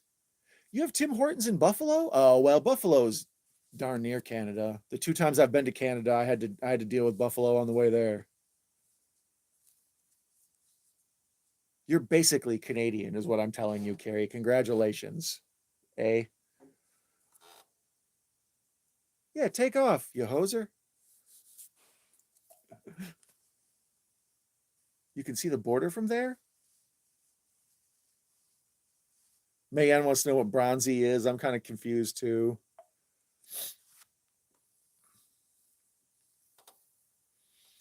So now the soon to be naked once again bad guy is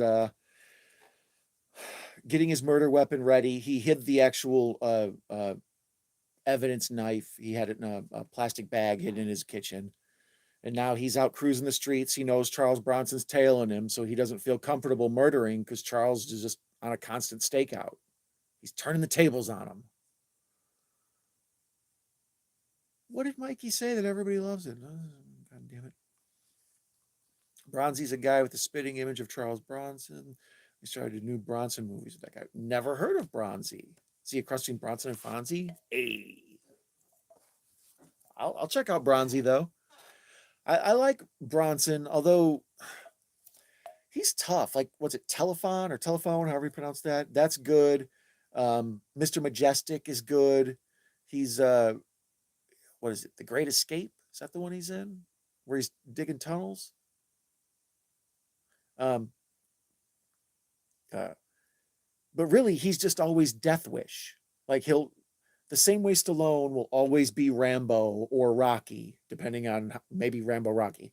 Uh, he's just always going to be Death Wish. Like no matter what the other movies he does are just some sort of watered down version of Death Wish. This is a watered down version of Death Wish. This is we're mad that Ted Bundy killed some people and we wish serial killers didn't exist. Let's send Charles Bronson. He'll fix it. It's it's what most revenge films are. They're fantasy wish fulfillment. You know, a lot of those terrible, like, uh, what do you want to call them? I don't even know how to say it without saying the wrong words. Like I Spit on Your Grave, like basically sex assault revenge movies. You know, they're all just sort of like that's what they're for. They're to see revenge go on that you wish would happen in the world. You know, it's a shame these criminals get away with something. I wish the dirty Harrys of the world would go get revenge for me. You know, it's something in the human lizard brain that just likes to see bad things happen to bad people. And the killer went and picked up a prostitute and she whipped her boobs out in like 2 seconds because we haven't seen titties in like an hour so or a half hour, so let's move it. They had to show a flashback scene to get some butts and boobs in earlier. They're like, oh, it's been too long without nudity.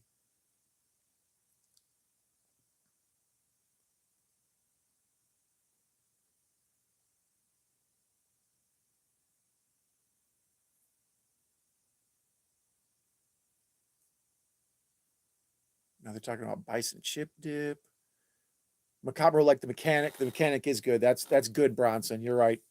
He has that stretch. All these dudes have a stretch. Like Seagal, you can pick out his window where it's like, well, he's good here. And like Chuck Norris, some people would say he's good all the way up into Walker, Texas Ranger, but he, you know, by about late 80s, he's starting to fizzle. Sidekicks is in the 90s, but all his stuff is in the late 80s. So, you know, whatchamacallit, Dolph Lundgren is immediately after Rocky 4 and then up through like Red Scorpion, and then he disappears and becomes a physicist or whatever the hell happened to him, and then he shows back up in new stuff.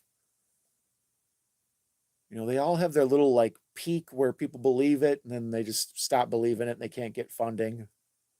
Steven Seagal, Chuck Norris, Jeff Speakman. Shout out to Jeff Speakman.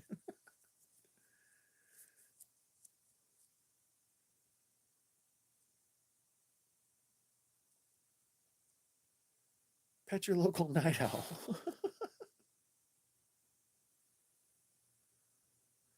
No titties for a half hour. This is unacceptable. Exactly, Jamie. You know how these 80s movies work. If there's not violence or boobs going on, somebody somewhere is just like, all right, can I leave now? Oh, and here's Ted Bundy killer guy getting his naked on. We're coming up on the classic scene that just goes with this movie where he's just running down the street naked.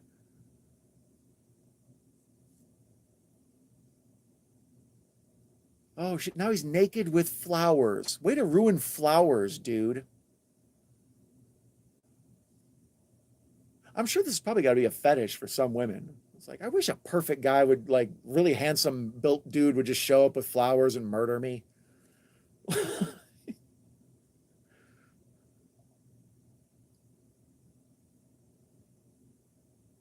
I don't think you get to see his eggplant. I think it's mostly butt, and then I think they kind of show some side. This is 80s. You don't see dongs until about the 90s. Well, in the 70s they did, but that was a different type of movie. Throughout the 80s, if you saw any penis, it was a miracle.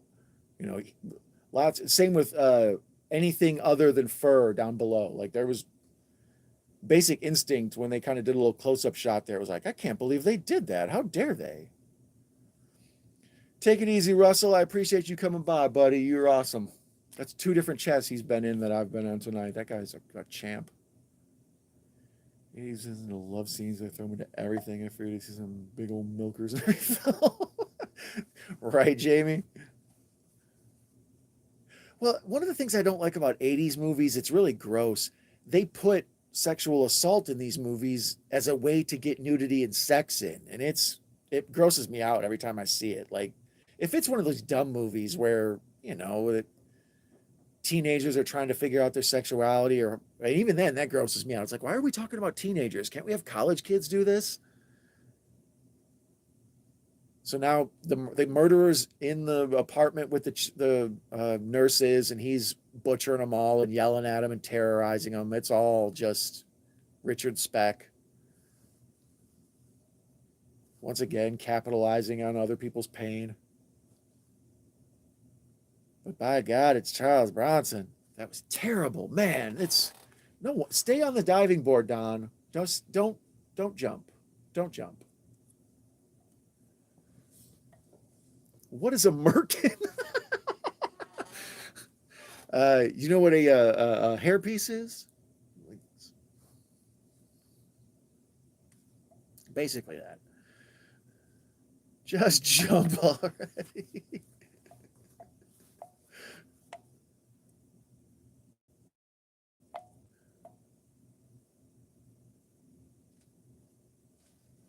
A vagina toupee. Yeah, that's probably the best way to describe it. I think they work for men too, though. I think sometimes dudes kind of put the banana hammock over their junk, and then they put the merkin over the top of that, and then they kind of stand in a way where it looks like maybe you're seeing some pubes, but it's just a trick. So now we have silhouette of naked guy. Meanwhile, we never see dude naked. He's like waist down, waist up. But all the women, it's just they find a way to be naked.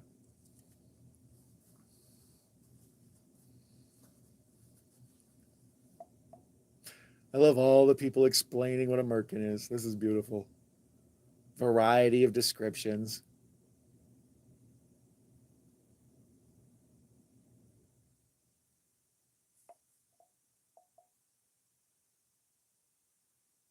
It's a vagina for your groin. Nope. Terrible. Another big swing and a miss. I think I've struck out on the day. I think I'm like 1 for 6 on the Charles Bronson. Oh, yeah. Here's naked butt guy. I don't know. I'm gonna need Jen Tucci to come to compare and contrast and let me know who has a better butt, this guy or Patrick Bateman. I would assume Patrick Bateman probably does, but I'm not a dude butt judger. This guy clearly waxes though. I'm very proud of him for that. He's slick like a dolphin.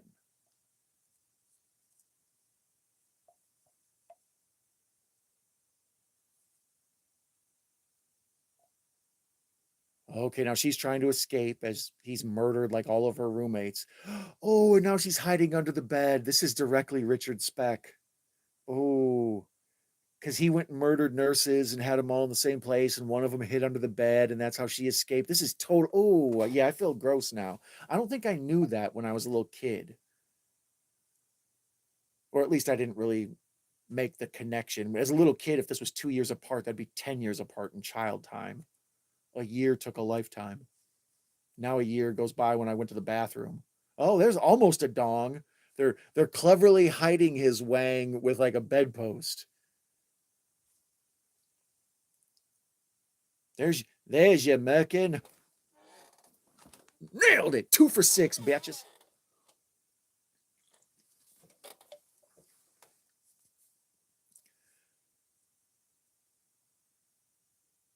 How does this guy have time to murder people when he's clearly waxing? Every free minute is spent getting electrolysis or something.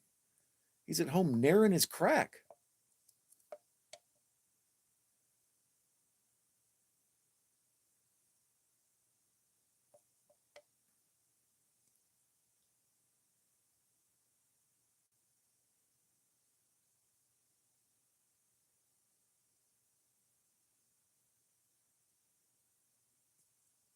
Sorry, I'm trapped in this movie. I got entranced for a second. Once again, that something about the creepy naked killer is just he's cornered the market on naked. Like I mean, Bateman gets in it as well. Patrick Bacon, that's a great name. Patrick Bateman gets in on it as well, but he had the tennis shoes and the chainsaw, and it was more of a vibe. This is just yeah, he's naked killer guy forever. Like if you wake up and you see a silhouette in your room and they have knives on their hands, it's Freddy. But if you wake up and you see like kind of a half a point of a dong hanging down, it's old buddy.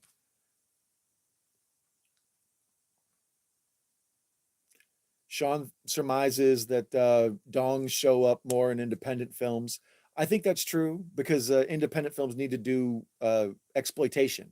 Wow, old buddy was naked and crawled around on the floor, and we just got a good write up of like a rectal exam shot. Like I'm pretty sure I saw a brown eye. Bad time to look up.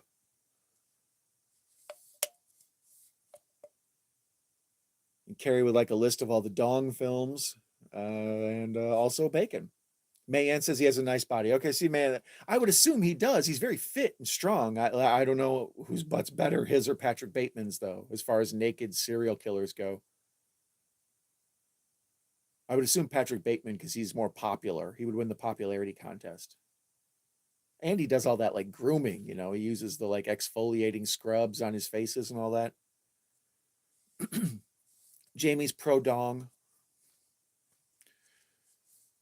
I gotta admit, I'm still childish enough where when they come up and they catch me off guard, it's like, oh, I wasn't expecting it. Like, but thanks to Game of Thrones, I've become way more desensitized. When they pop up, it's just like, what are you gonna do? Dongs are the new boobs. Sometimes they're just there, man.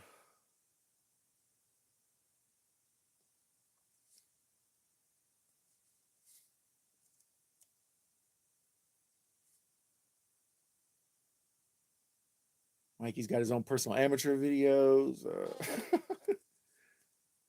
Um, apparently this movie was shown on television a lot, and any of these nude scenes that we see in here were cut around with replacement scenes shot in underwear.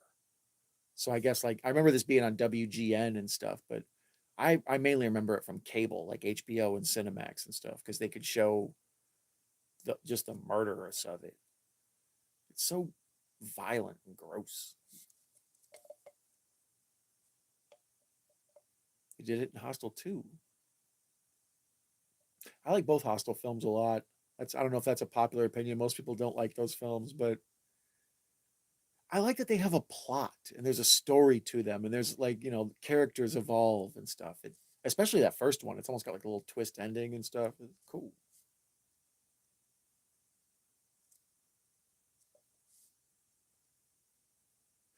Okay, so now the killer didn't actually leave. He pulled a reverse hide on her, and when she came out, he jumped out and she burnt his face with a curling iron, which is like a subtext for feminist empowerment. You know, like take that, men, with the curling iron.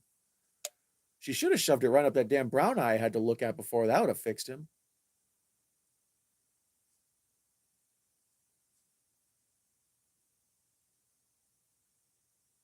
Oh my God, everybody's dead.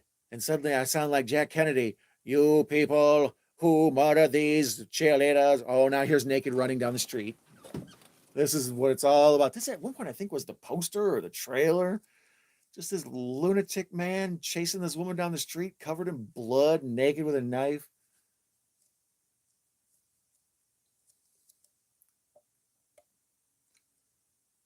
He keeps good speed for bare feet. And of course, even though this is taking place in LA, it's just finished raining because that's what looks best.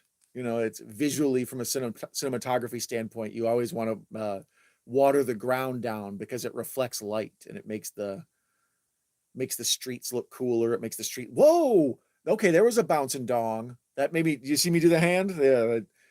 Yeah, okay, we got a little bit of bouncing dong, but it was a silhouette of bouncing dong. It was just a hint. It was like a side boob of dong. It was Russell's leaving. He's like, okay, dong talk has gotten too much. Take it easy, Russell. I appreciate you, buddy. And then she runs into her father's arm. He pulls out the Saturday Night Special, points the gun at him. Here comes the good guy cops. Is he going to murder him? Is he going to let justice serve its purpose and arrest this dude?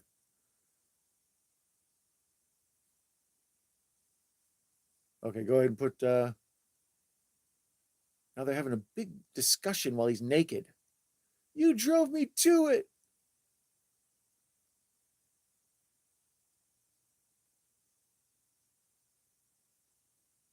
And now here comes all the cops. It's going to come to this big crescendo ending. The bad guy is explaining to him, this isn't my fault. And now he's claiming insanity, so he doesn't have to go to the death chamber. Go ahead, bust him, Chuck. The suspense is killing me. I can't even hear the music, and I'm on the edge of my seat. I'm going to shoot you, punk. Ask not what you can do for this gun. Ask what you can do for me. This is all terrible. Just now the cops are all here, and he's going to murder them all in front of him, and it's going to be like the end of 7. Spoiler alert for 7.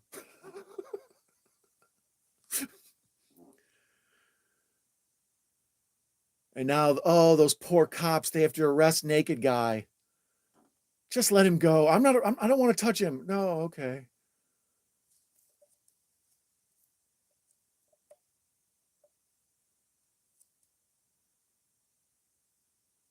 And there it is, the smoky snub nose as he puts a bullet into old buddy. As 1, 2, 3, 4, 5, 6, 7, 8, 9 cop cars and 2 cops on motorcycles and a chopper cop. Wow. Another police car. This must have been right by the police station or something because they got everybody on duty to come by for this.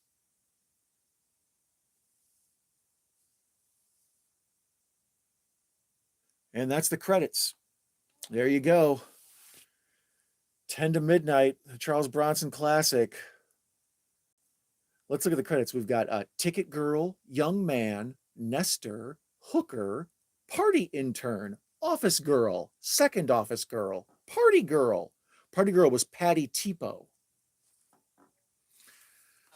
So, all right. So that is the end of the first of our double feature tonight. The credits are rolling as I talk over them. Mayan says, "Yay! Did you enjoy the serial killer aspect more, or the naked guy running aspect more? Because the naked guy running aspect, it's up there with the French fries and the Hitcher. It's going to scar you for the rest of your life. Naked girl, naked hooker girl, naked girl at bus stop. Exactly. Okay. Now I've got Silent Rage queued up, but I'm going to get a cold beer instead of this warm one I have. And I'm going to use the washroom. And then I'm going to come back and I'm going to start Silent Rage. What do we got here? We got 1:42 a.m. I bet I can do all that and be back by 1:45. All right, I'll be right back.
Okay, and I am back.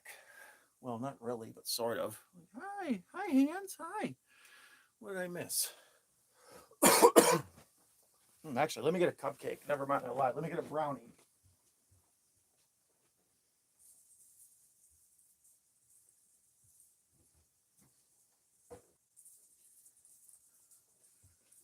Halloween treats, Halloween treats, Halloween treats, Halloween treats. And the show's officially back on the air.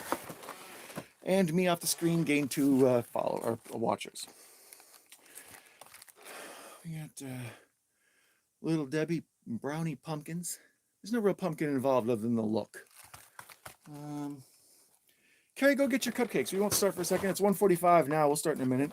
And I got what's left of my box of Monster Mash Remix. So at some point, I may just start digging. Okay. The second film in our double feature tonight, we're getting ready to start, is Silent Rage, starring Chuck Norris. This was another one, same like 10 to Midnight, just on constantly when I was a kid. Chuck Norris was like cool as hell for like 5 minutes. Lone Wolf McQuade, The Octagon, um, uh, uh, An Eye for an Eye, um, Forced Vengeance. That window right there, there's a bunch of good Chuck. And then towards the end, it just starts to be redundant, the same as Bronson. It's like, well, we know what he's going to get, you know. Silent Rage, the reason I'm watching it, I said earlier, but we'll reiterate. This is basically Chuck Norris fights Michael Myers. Like, I don't know how somebody didn't get sued. I bet there probably was some lawsuits. Even the score is kind of a Carpenter ripoff. It's like, there's often like just techno stings and stuff. And the jump scares don't have the usual jump scare noise. They use like a techno stab, like um, Ron Silver plays like a Frankenstein doctor, and he brings this Michael Myers serial killer guy who kills a bunch of people at the beginning of the movie back to life, and then Chuck has to take him down. It's basically Walker, Texas Ranger versus Michael Myers. So it's a weird trip. It's a good build-up for Halloween because this movie, much like right now, is not quite Halloween. Like it's working its way towards Halloween. You know, if you're anticipating the excitement of the upcoming season and Halloween, but you don't want to get into the full on horror just yet, this is the way to go. So I'm going to get this queued up and get ready. What time is it? It is 1:47. So we will start Silent Rage in exactly 3 minutes at 1:50. I will press play. I already have it up on Tubi. If you want to Google it, try to find it somewhere else. A lot of Chuck's movies turn up on Pluto. I think May looked earlier and she said it was only on Tubi. So um, Carrie wants pumpkin brownies. I had a couple earlier. They were on sale at the checkout. Whoever put the impulse items together today was really on their hustle. I saw them. I was like, festive. But I like the autumnal look to them. They made me think right away. And while we're also killing some time, are you guys familiar with the new monster? See, we're all familiar with like Frankenberry and Count Chocula and the Fruit Brute and Yummy Mummy and Boo Berry. I'm doing good at this. But this is our new monster this year. It's Carmela Creeper. And it's like a caramel apple kind of Boo Berry cereal. So. Anyways, Jamie, thank you for hanging out for the first one. You did awesome of taking care of us and getting us through 10 to midnight. I'm going to get started with Silent Rage. Is it 2 minutes away? Yeah, we're going to get ready to start. This is Mustache Chuck. Mustache Chuck's a little more serious than Bearded Chuck. Bearded Chuck's a little more freewheeling and living life. Mustache Chuck is more lawman. He doesn't play. Chuck's partner in this is old buddy Flounder from Animal House, Steven something. Everybody thinks the brownies are cute. I agree, they are. When everybody's wishing Jamie well, everybody's getting glasses of wine and cupcakes. You people know how to party. That's a reason we're friends. All right, so we are at 1:49. I'm gonna go ahead and get this one going.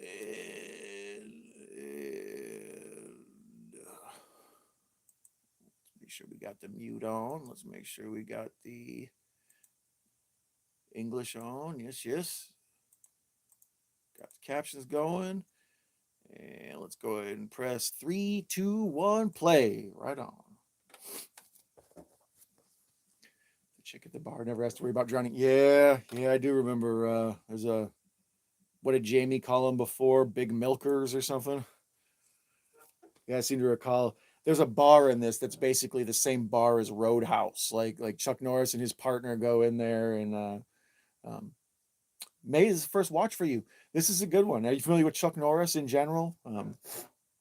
This one's pretty good. It's crazy murder serial killer guy. He axe murderer murders his family. It's almost totally a ripoff of The Shining. Like he chops down the door and peeks through it and stuff. And then Chuck Norris kills him, and the dude gets brought back to life by a mad doctor, and then Chuck has to fight an unkillable Michael Myers guy. It's ridiculous, but it's kind of awesome.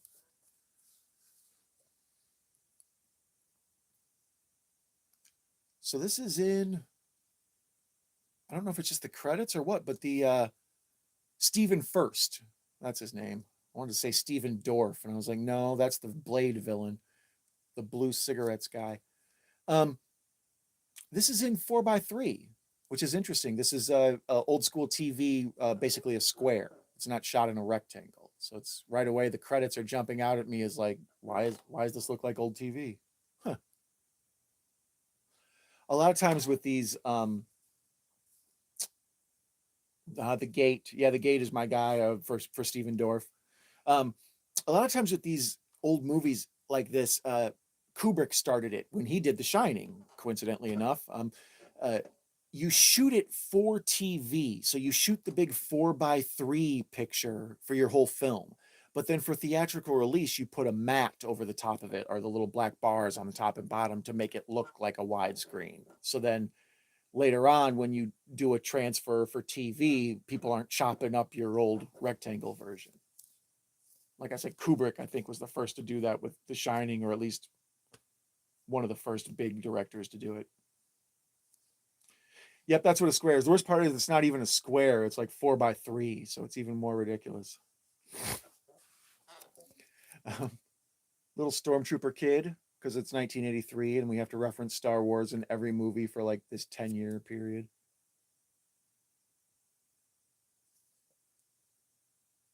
Video game blasting.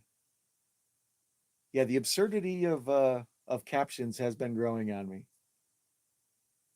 So my man here, he lives in like a halfway house kind of place. He's clearly mentally unwell because he has his top button buttoned. Like whenever I see anybody with a dress shirt on and the top button buttoned with no tie, I'm like, they're either going for that overly nerdy look or they're mentally unwell. Sometimes both. So there's a bunch of kids in here. He's trying to get a hold of his doctor and let him know, look, I'm having a thing going on. Yeah, this is basically The Shining. He's just kind of being driven crazy by family life.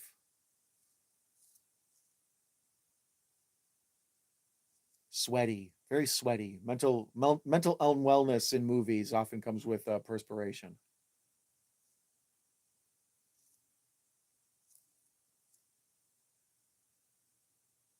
Yeah, he is losing it. I'm looking at you losing it, buddy, and it's making me uncomfortable.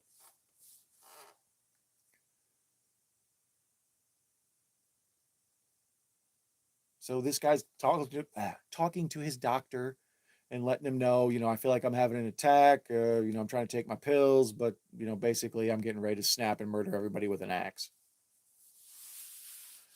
Mikey points out that Chuck was in a lot of Cannon films. Yes, he was. Yeah, I think he had an overall deal with them. Um, I can't imagine what his first Cannon movie was. I don't think Lone Wolf McQuade was. Yep, he's outside with an axe. This ain't good. Oh boy, yeah, he's gonna take the fight to everybody.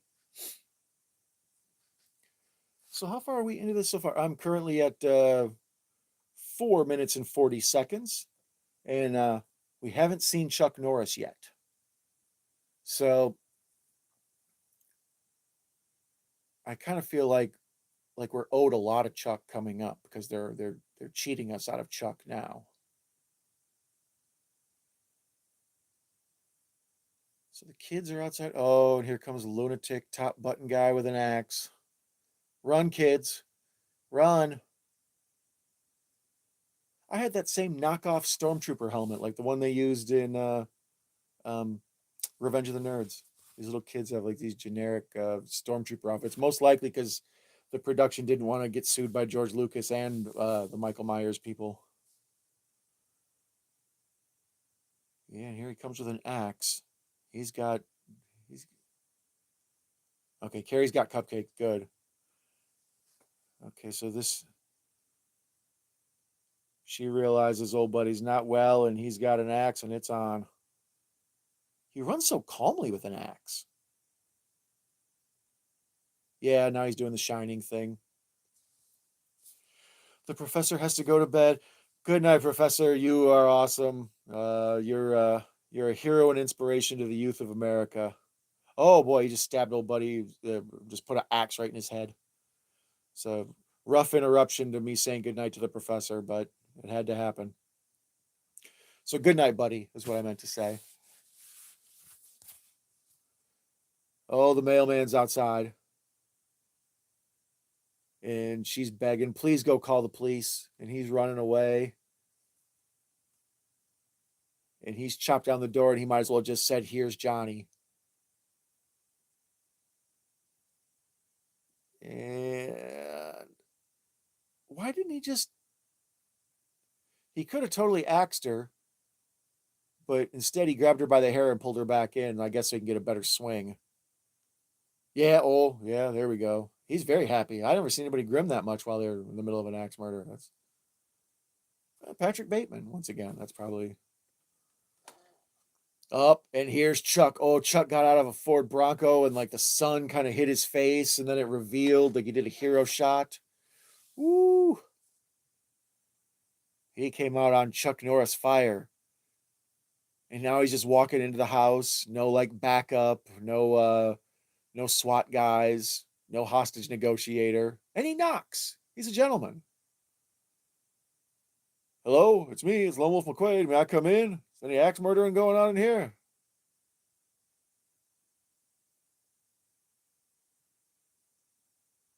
Yeah, Chuck with a nice thick mustache. That's a good look on him. Oh, I don't have my cowboy hat handy. Damn it. So now he's just walking around the house where where an axe murderer is lurking, and he's just opening up rando doors. Like he's not even got his gun out or nothing because he's Chuck. He just knows if the bad guy jumps out with an axe, he's gonna grab it and take it away from him, flip him.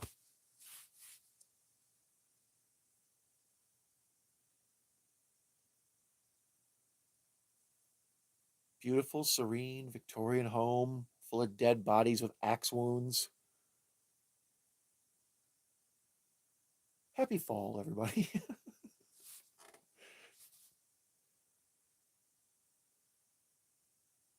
Chuck just looking around. You're a sitting duck, Chuck. Like I feel like just any second this guy is gonna jump out and Dick Haller in you. Like he's just gonna whoa, one of them wacky Murphy bed ironing boards that fall down on people.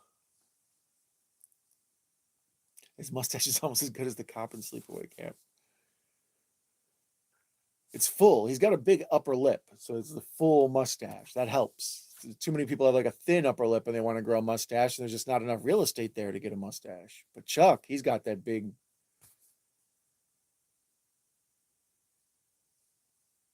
Okay, so Chuck's found one of the bodies, and he realizes, uh-oh. If Chuck's belt was any bigger, he would be the Intercontinental Champion. Now Chuck's got out his gun.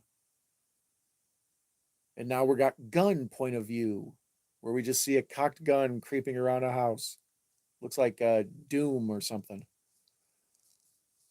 Got a first person shooter for a first person axer.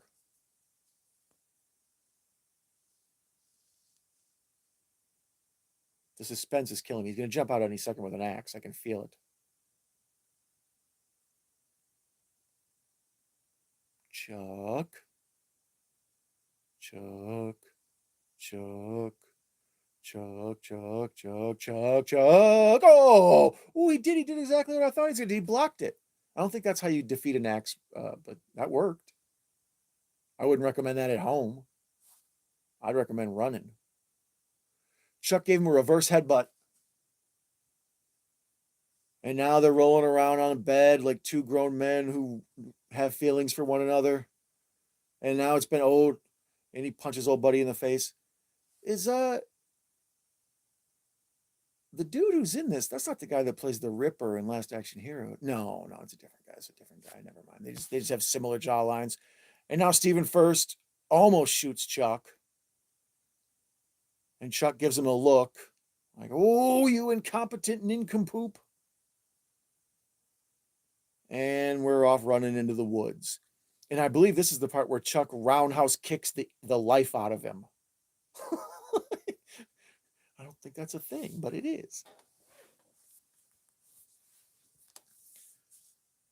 Chuck with got his hair all combed forward, where he like hides his ears, kind of like that Justin Bieber early thousands skateboarder look.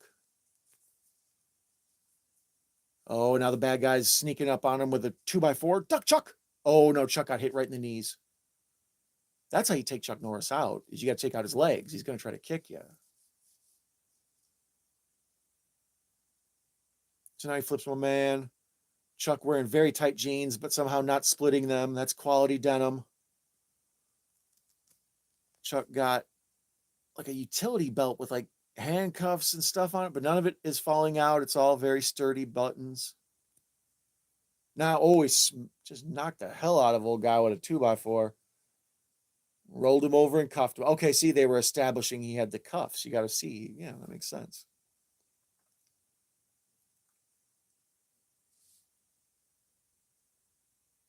Yeah, real epic battle between these two. Not quite they live, but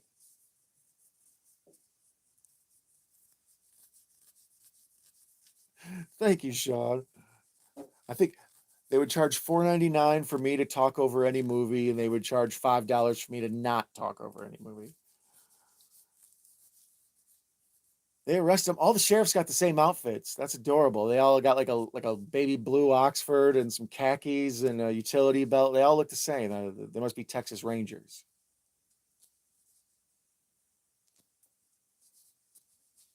And here's Ron Silver showing up late.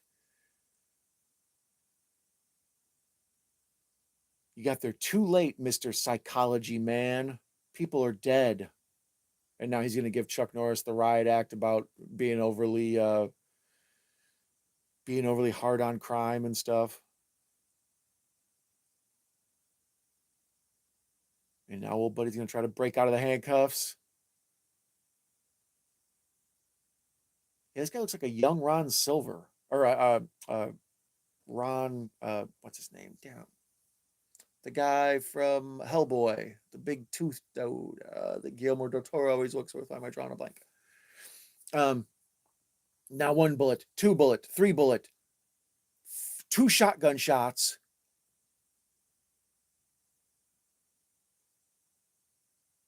So 50 Cent, they shot me 5 times. Chuck Norris really does kick some ass in this movie. Yeah, he does. Now the villain is just covered in blood, laying there on the ground, blood all over his face. And even after being shot by two regular, like I don't know, probably 45s, I don't know, 40 big ass Texas Ranger guns. They shot this dude 3 times plus two big shotgun shots, and somehow they're gonna bring him back to life. He's just riddled with bullets. It's like a real RoboCop situation.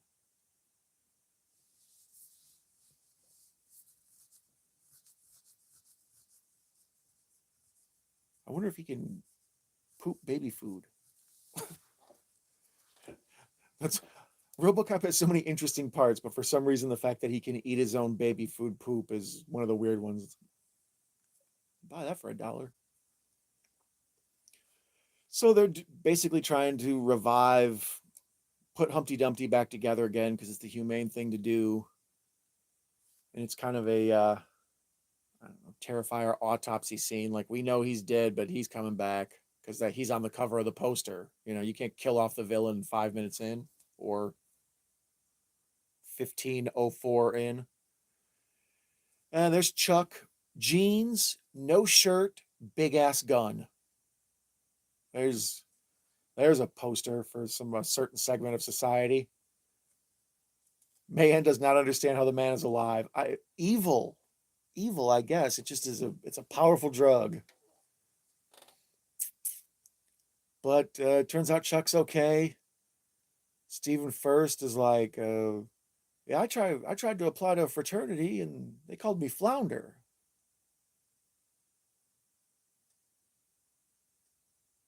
And he's officially dead. Psych. Wait till Ron Silver takes him down in the basement and zaps him with the Frankenstein machine or whatever he does to him.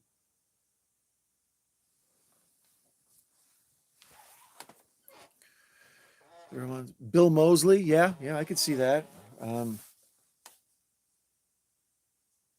Ron Perlman, that's what I was trying to think of earlier. He looks a little bit like Ron Perlman. To me, the main reason he's in this movie, this villain, is he just looks like a Michael Myers mask. Like he, his face, his natural facial expression is just sort of a blank, kind of emotionless look, and he also is sort of imposing. Like physically, he looks like he could hold his own against Chuck Norris. He's kind of a Michael Myers type guy.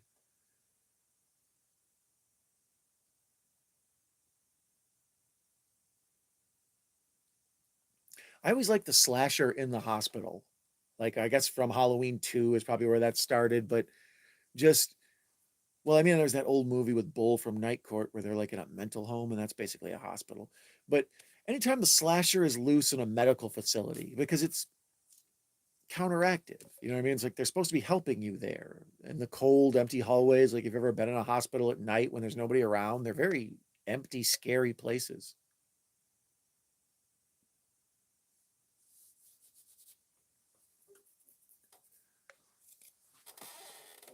Oh, here's Chuck Norris's love interest because he has to have one in every movie.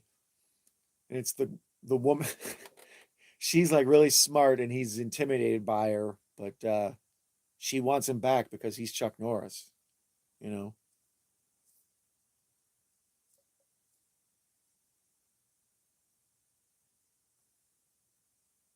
Oh, she smacked the shit out of him. And he smiles. He's like, "Yeah, I've had worse. I fought an insane person earlier."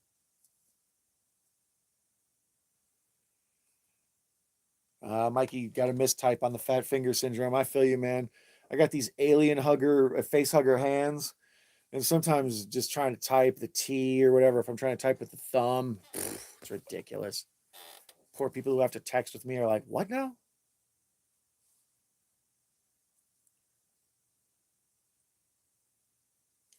So he's officially dead, and they're going to go ahead and take him down to the morgue. But we know what's really going to happen. They're going to bring him back to life. And Chuck is going to kick his ass. He's going to kick the Frankenstein revived life right out of him.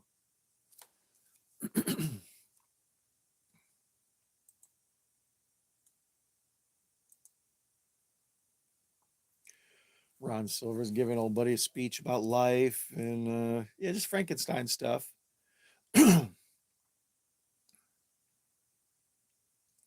Let this man die in peace, I say. So it's the other guy who's Frankenstein. I should have known, the dude with the pencil thin mustache and the hat on, just like Dr. Frankenstein. Yeah, duh.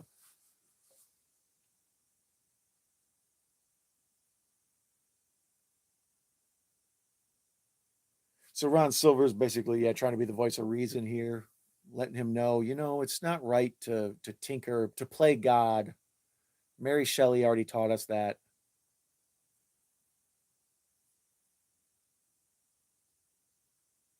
Oh, thank God. I'm glad we didn't bring that guy back to life, even though this whole movie's about him killing everybody.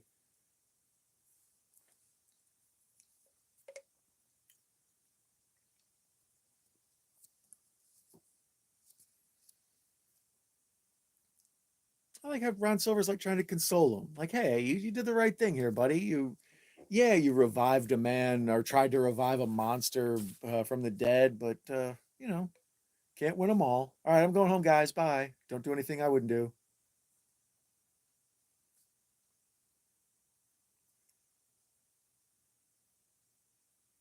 Now that nobody's around to see him. And old buddy's got like a real Igor vibe. He's got like, instead of bug eyes, he's got big Coke bottle glasses. This is all supposed to be like Frankenstein adjacent.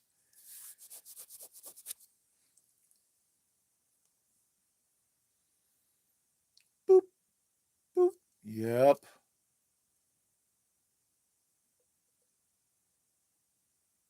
Little crony friend is so happy. Fake Igor.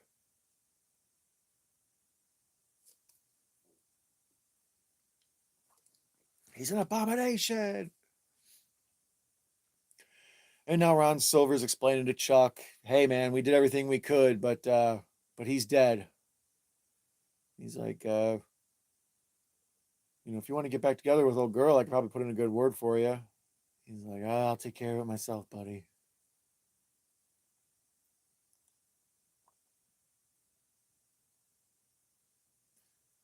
Chuck very blonde here. He's almost redheaded in most of his other movies, are sort of like redheaded brown. He's got kind of a Beach Boy look here.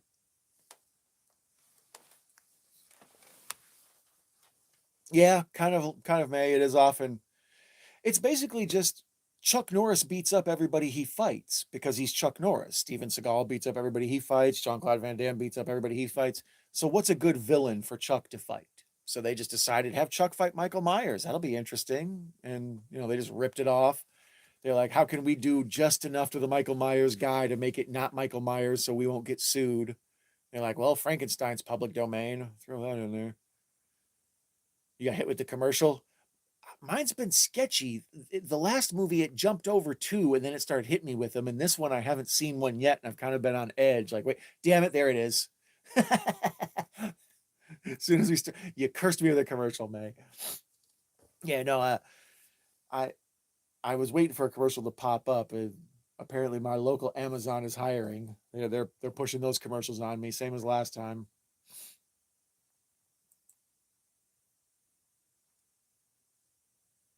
Okay, there we go. Now we're back on. Let me start it. That's at 22:13. I'm at. There we go.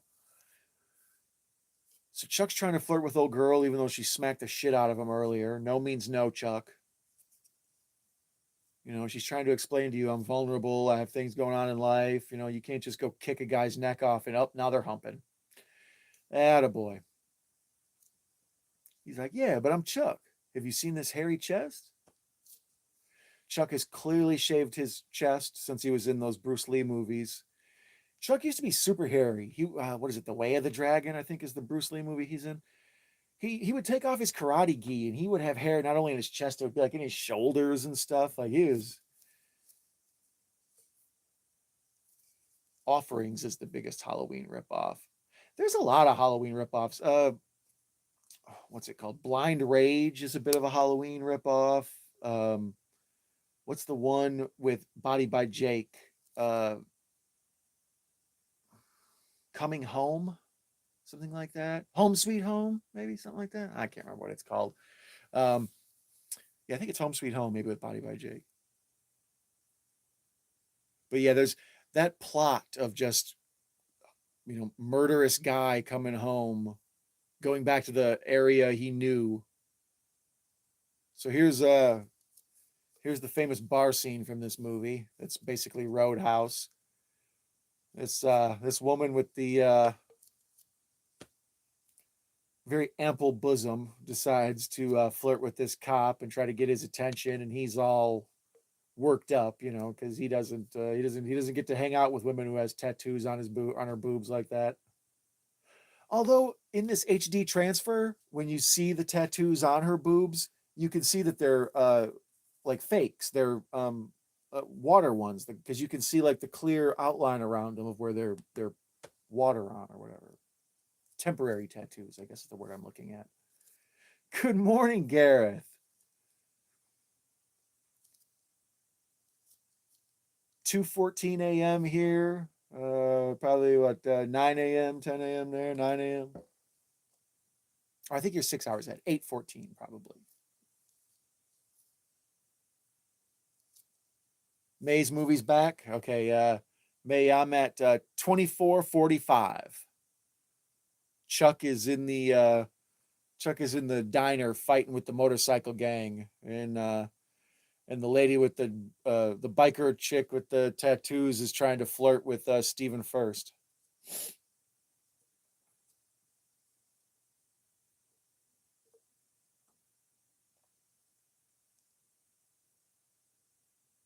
Why would you? So Chuck tells them they need to get out of town, and they do, but they'll be back. They're not going to let him boss them around.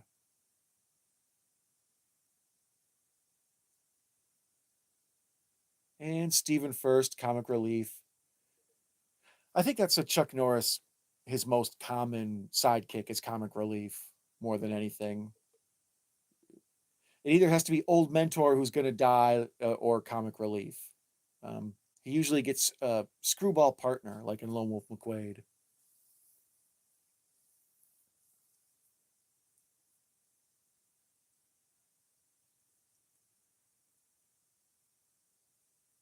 Chuck's going to eat liver because that's healthy.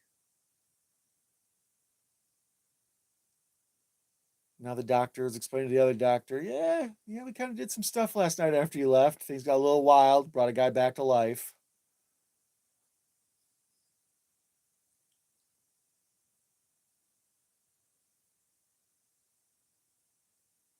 They insist all the creepy stuff in hospital goes on in the basement. Like nobody on the top floor is up to any trouble. It's always the folks in the basement.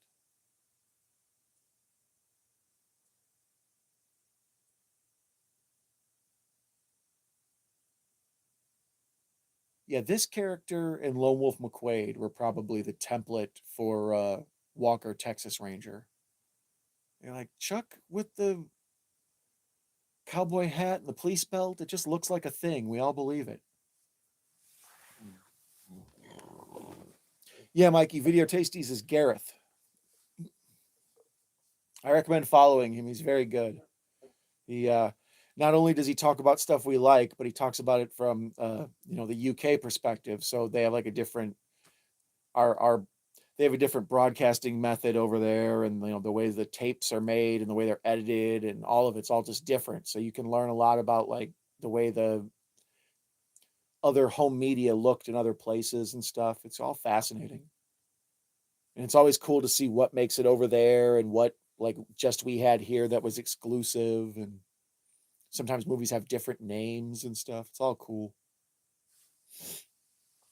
Gareth the Goblin King, pretty much. And Baby says,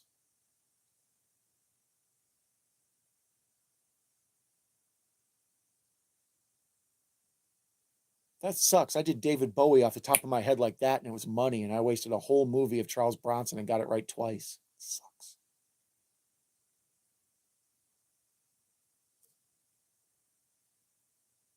So now they're explaining to him, yeah, we've Frankensteined old buddy, and he's coming back.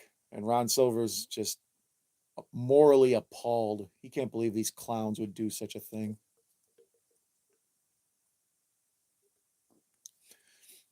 And then they cut open what is clearly a fake chest. And then we watch it reverse heal. Oh my God, he's Wolverine. What's worse than Michael Myers? Michael Myers Wolverine.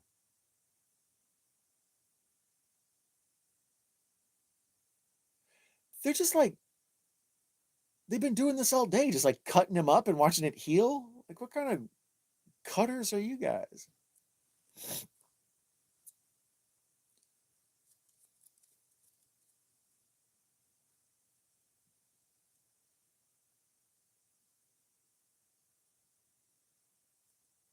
Thank you, man. I like movies like this too. I'm glad.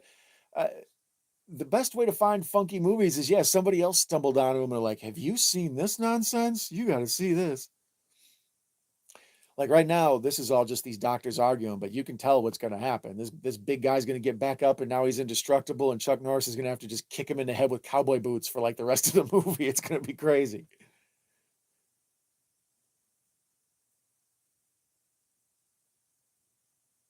There, he totally looks like a Michael Myers mask. Like his skin is even kind of white and pasty because he's dead. Dude's built though, like for a tall dude. Yeah, I'm betting all my money on him. Even though I've seen this and I know Chuck wins, I'm betting my money on him. Never mind.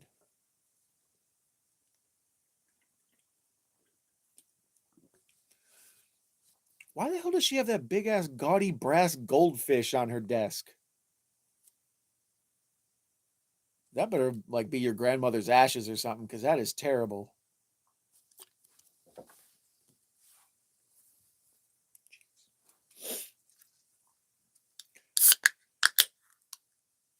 Look, she's telling him, I've been thinking about you all day.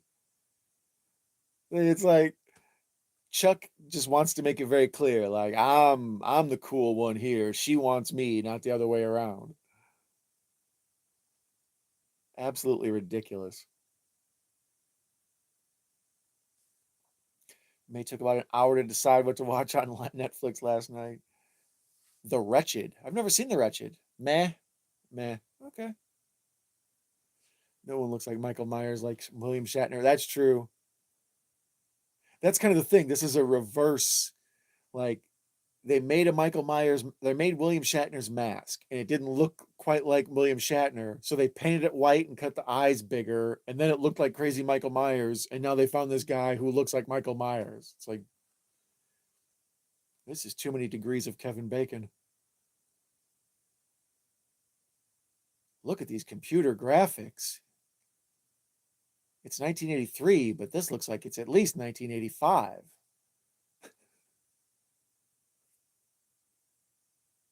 Yeah, that was not computer graphics. That was a thermal camera.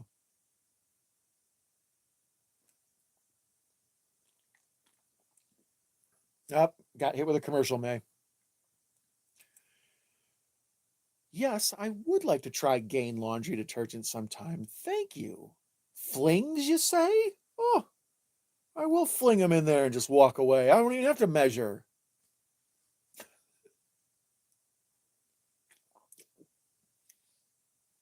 And the family. Oh, that laundry looks so fresh and clean. 2 seconds ago, I saw some guy bury an axe in someone's chest, and now there's just fresh laundry.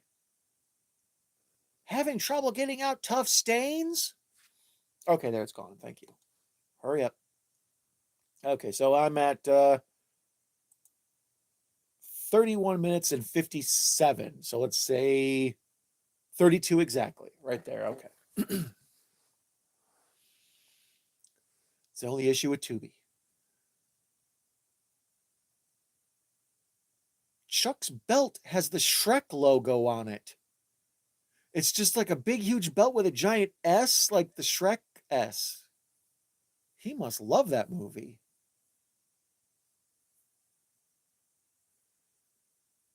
Sean's 1 minute behind. I can pause it for 1 second.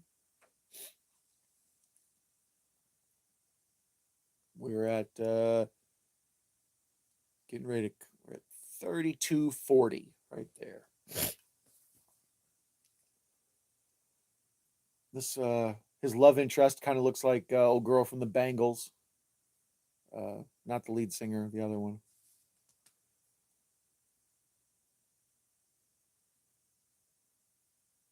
Very boyish Chuck in this. Like he must have really found manhood over the next couple of years, because like by 84 and 85 he's way more gruff and like his hair's dirtier and stuff. Like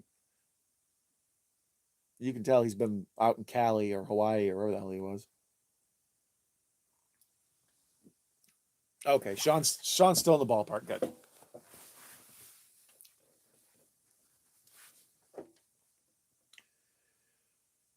No, she's got to get back to work. People's lives need saving, but she wants to flirt with Chuck because he got that karate Don. Yep. And now they have the Frankenstein Michael Myers guy in like a jumpsuit. So he's even got like a Michael Myers look to him. Like it's got like a tall collar to it and stuff. It looks like those old like sweatsuits, but not like a suit you wear to sweat, like a jogging suit. Like they're plastic. Like you wear them. Wrestlers used to wear them in like amateur wrestlers, like high school and junior high would wear them to like cut weight for their wrestling matches and stuff. I think eventually learned that was very dangerous and they stopped doing it for no reason. Just a giant clown in the medical lab, like a toy clown prop up in the corner.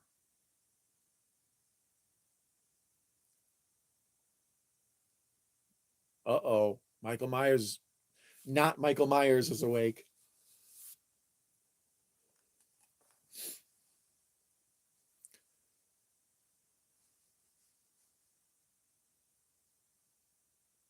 Get the F out of here. So we have dissension in the ranks, which is good for Ron Silver because he's going to leave in an angry huff, and then Michael Myers is going to get up and just tear into everybody. Copyright laws. Ooh.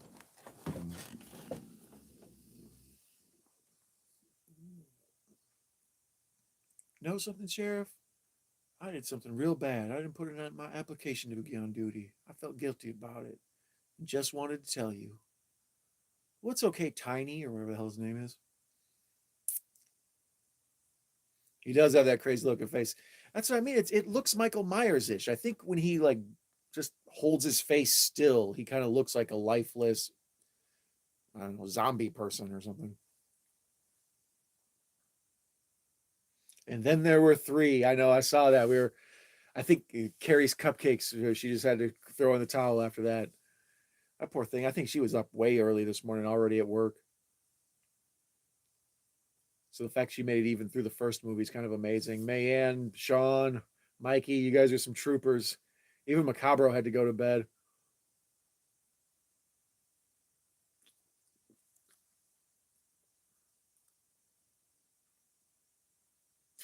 My man from my man from Animal House, I think he worked again maybe in like National Lampoon's Class Reunion or something, like a few of those, but I don't know how much more he worked after Animal House.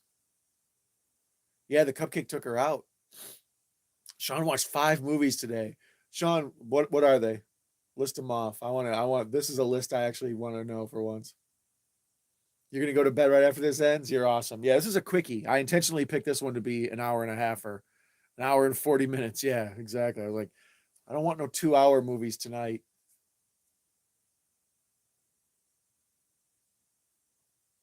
Oh, the motorcycle gang is in the bar, and Chuck's getting ready to go in, which means bad guys are getting ready to come out the windows.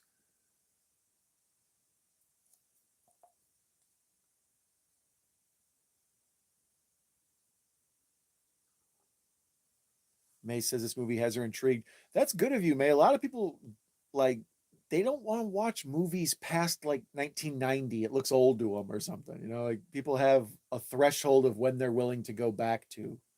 I like any old thing. I'm curious about movie history. So, wow, now they're just drinking the beer off of naked women. These these bikers, they have fun in the bar. They kick it. I think any second Pee Wee Herman is going to get up on the bar and dance. This is ridiculous. I say we let him go. That's how May is. Just laying on the bar, pouring the beer all over it. This is great. I love these bikers. Yeah, then here's the lady with the tattoos like Eve, the rapper. But then when they close up on her, you can kind of see there's a outline in the HD transfer where she's putting on temporary tattoos every day for this part. 68 to 94 is my wheelhouse too. Yeah, I'm real bad. Anything after like 2005, just there's a few winners, but most of my favorite stuff happened before then.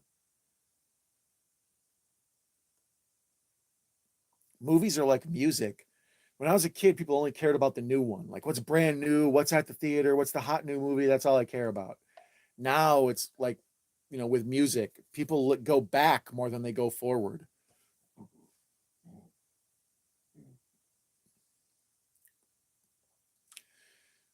So Chuck's in the Pee Wee Herman bar and he's letting them know. Oh God, they got the bartender tied up with a noose, or the cook.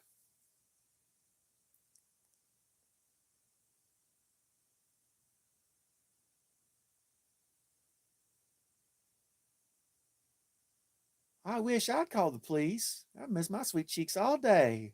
And he's gulp.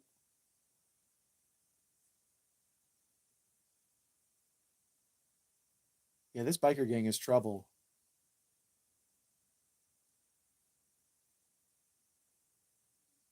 She's, dude, she has a tattoo right here, a little I heart tattoo. Clearly, she's murdered some people. Well, there you go. Thank you. I appreciate that. And he goes reaching for him like the dude. Come on, man, you're on duty. You can't just go grabbing rando boobs while you're on the job.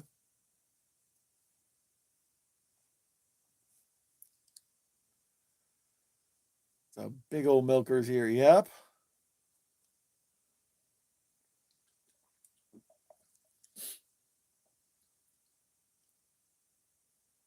Look at how Chuck just keeps his cool. The face, and the guy pokes him in the chest. He just immediately puts him in a guillotine chokehold, rear naked.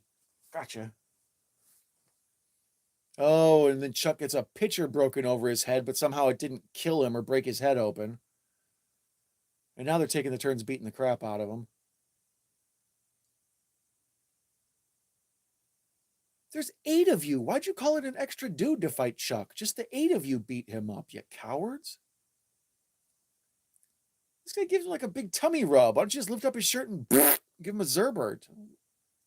Oh, okay. Now he's beating up this. I don't even know what you would call that guy. Big Mario Brothers looking dude. I don't know. Okay, now Chuck's just beating the hell out of everybody with a pool cue. There's a guy got it in the balls. Kicked this guy in the neck. Hit that guy in the face. Hit that guy in the face. He's just hitting everybody with this pool cue. Okay, he got one in the stomach. So Chuck is currently beating up approximately 15 dudes by himself. Not a fair fight. They're going to need another 15. There, he kicked a guy 3 times. There, he kicked a guy 5 times without putting a foot down.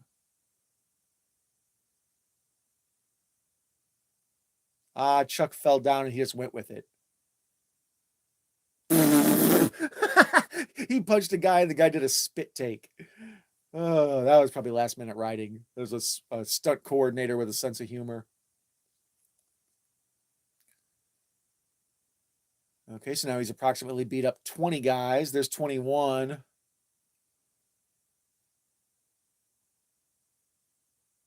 All of them nice enough to wait their turn to get beat up. I've seen fights in bars. I've never seen anybody slid down the bar. I want that bar fight so bad. Wow, there's a motorcycle in the bar. That's biker life.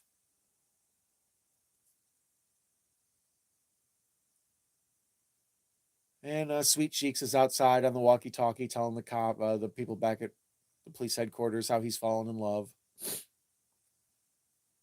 They said Mayday. Shout out to Mayanne.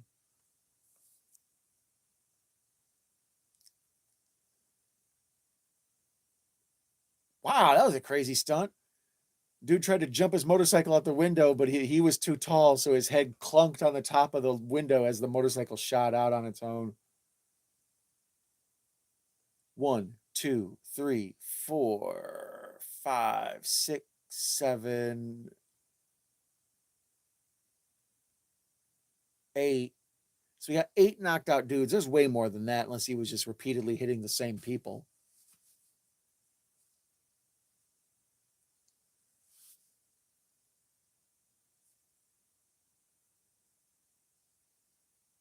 I can smell that bar. I've been in so many bars like that. You can just smell, like, as soon as you walk in, that it's like, yeah, it smells like beer and cigarette smokes before they like got rid of the smoking laws. And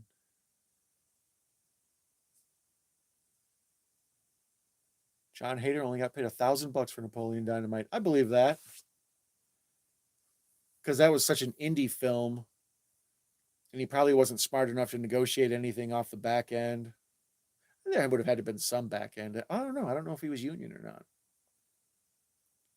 Yeah, dude's got like a plastic Michael Myers jumpsuit on. Like, it's almost the same one. If it was cloth and blue, it'd be like the coveralls.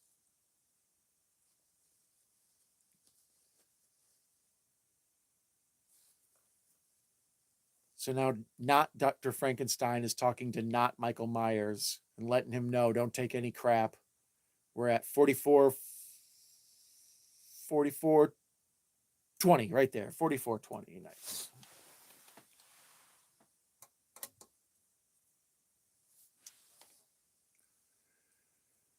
Oh, now Chuck's shirtless, so clearly romance is about to happen.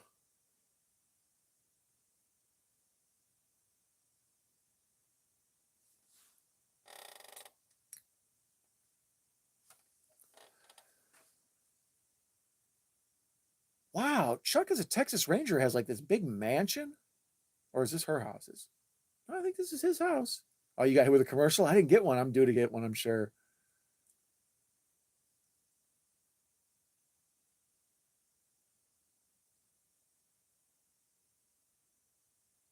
I was just in the neighborhood, so I thought I'd stop by.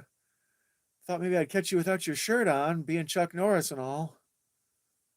Hi, thanks. Come on in.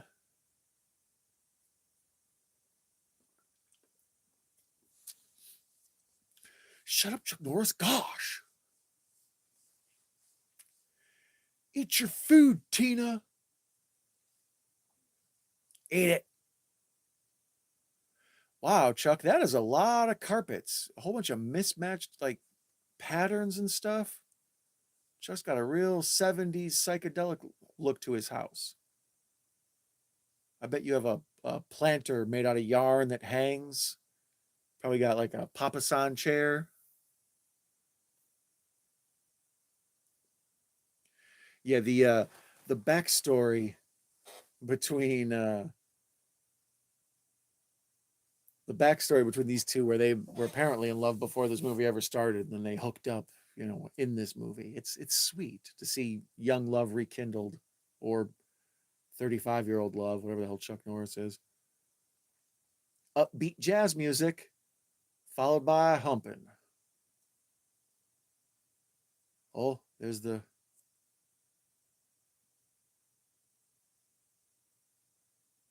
Oh, yeah, Chuck Norris's feet. Didn't need that right now.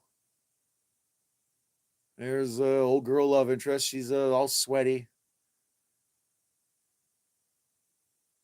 They're doing weird guppy kissing, but they're in bed. It's romance. They're trying to show that Chuck has a sweet love life. Everything's going well. That way, when not Michael Myers shows up, it's on. More boobs. For a movie about Chuck Norris fighting Michael Myers, they definitely make sure to get the boobs in. Now Chuck and her are doing crazy hammock antics. Because that's what love's all about. Crazy hammock antics.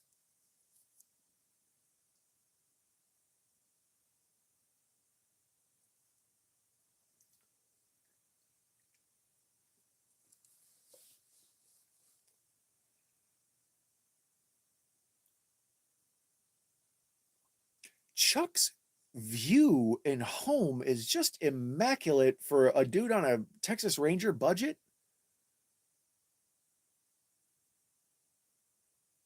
Yeah, I'm a Texas Ranger. I clear 300,000 a year after taxes.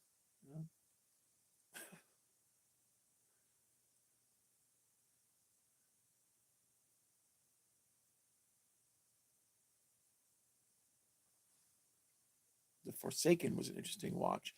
Yeah, I need to watch The Forsaken. That's one that people keep telling me, like, or a bunch of people I know and respect like and watch, and they tell me it's one I need to see. But you know,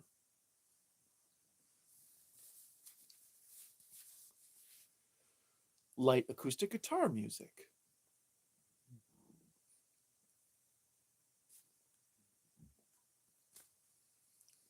Hi, hon. Of course, Ron Silver's wife is an artist because he's Mr. Fancy Pants liberal who doesn't think it's okay to bring monsters back from the dead. How dare he?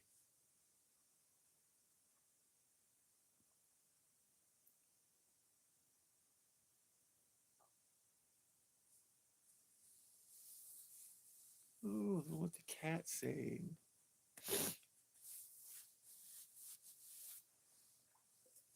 I want to watch the fun vampire movie again. What's the name? Dusk Till Dawn. Uh, or no, the fun vampire movie would be What We Do in the Shadows, or Dracula Dead and Still Loving It.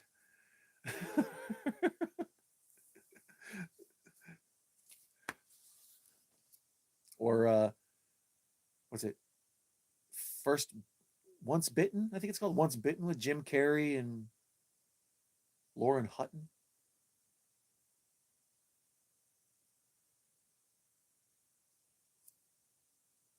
Why do you guys have a window in your house? Like, he's in the kitchen and she's in her little work area. Maybe her work area is like a porch or something. That would make sense.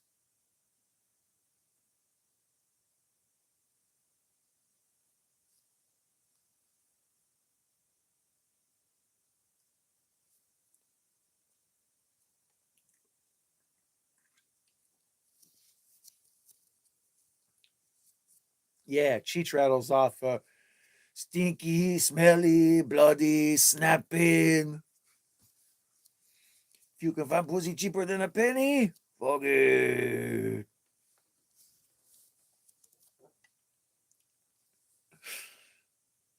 Oh, commercial. Oh, I got hit. All right. I knew it was gonna happen. Yeah. All right. We'll be there for a second. Tarantino and Ryan. I love Dusk Till Dawn. That's one of my favorite. One of my, actually, probably it might be my top 25 of all time. I love it. I've seen it so many times. That's gonna have to be a definite watch along. I may do a watch along of that and Full Tilt Boogie, which is a movie about like the making of Dusk Till Dawn. But it's this really cool documentary that like it comes with the movie when you buy it, but sometimes it floats around on Netflix and Tubi and stuff. That'd be a good double feature. still waiting. One night down. I will. I will, Mayad. Okay, so there it is, the Halloween house look. I'm at 50-50 right now. 5050. 50-50.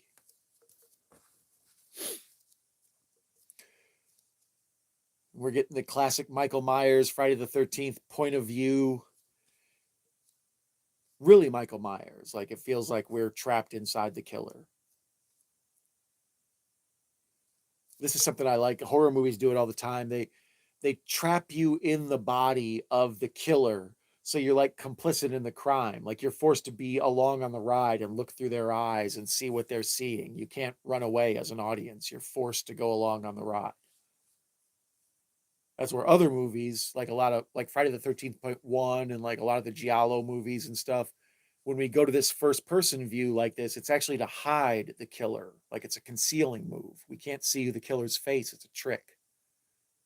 But this is more like an Alfred Hitchcock Rear Window thing where they're trying to make us along for the ride on being evil, whether we like it or not.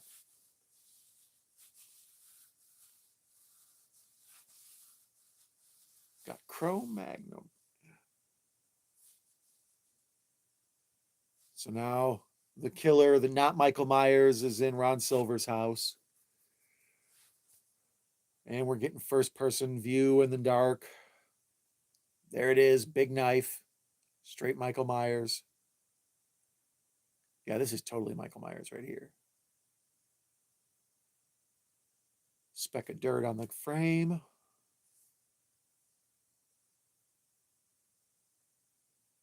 Wow, so Ron Silver's a photographer and his girlfriend's an artist, and then he's also like a psychologist person who works with people who bring the dead back to life, I guess. I don't know. These are some Renaissance people right here. They're good neighbors.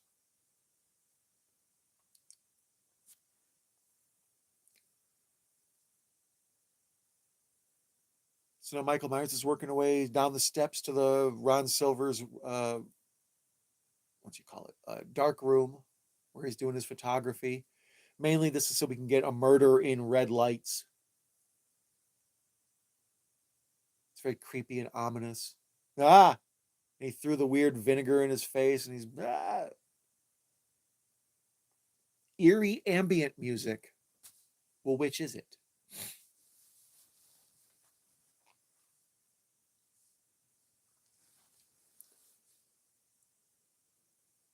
So Ron Silver's running for his life as if he doesn't know his own house. You don't know where the front door is, bro? Just out, out. Oh, he goes and gets a gun. That's right. This is Texas. Never mind. We'll handle this ourselves. Now it's just a Mexican standoff. Me, fake Michael Myers, Ron Silver, we're all just staring at each other.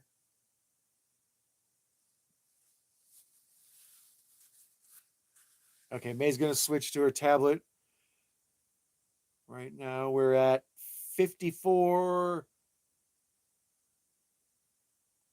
5410 right there.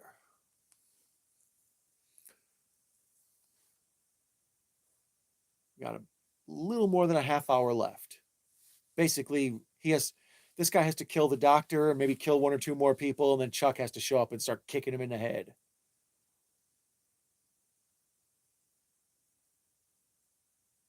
And now a motionless, lifeless man is slowly stalking around the house of his doctor.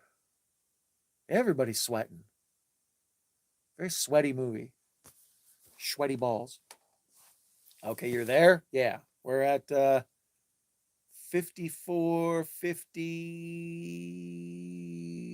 right there. 54-55. So he's got the pistol. You can tell he's clearly scared. Oh boy, and he pops out and he opens fire on him, but we know that won't work. We saw if you cut him open. If you cut me, do I not bleed? No, you don't. We saw it earlier.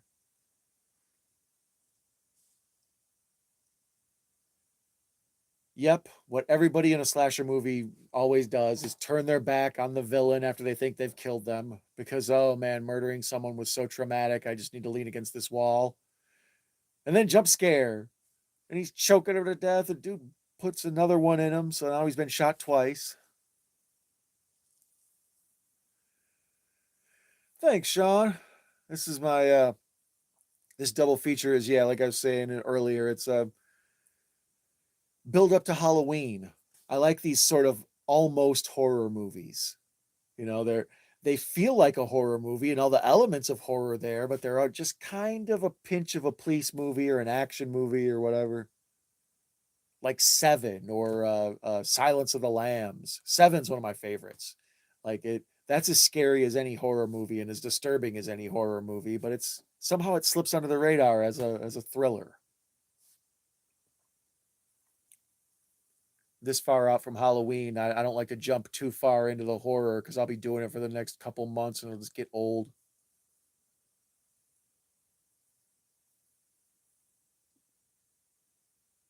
All first person handheld. This is good cinematography. Still, this whole presentation's been in 4:3 the whole time. What's in the box? Exactly. She comes walking up with this pizza box right as you say that. Oh, it's the painter girlfriend of Ron Silver. She's a free spirit. She's back with a bottle of wine and a huge kielbasa sausage. She's ready to party. That's got to be intimidating. Here's my wine and here's my giant sausage. Jeez, lady.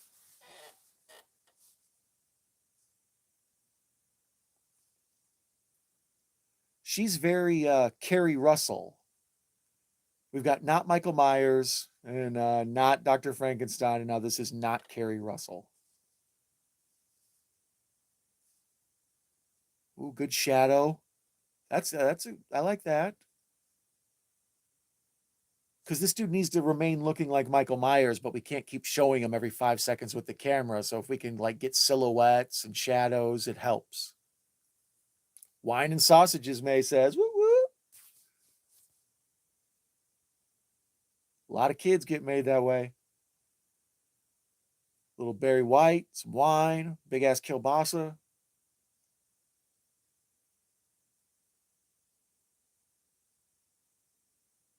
Okay, she's going up in the attic. Always a terrible move in a horror movie because there's nowhere to go. It's normally high ground is the way you want in a fight, but in a horror movie, no, no, never go to the attic because there's only one way in and the only way out is through a window and then falling. You got to see Seven ripoff called Resurrection from 1999. I think I have seen it.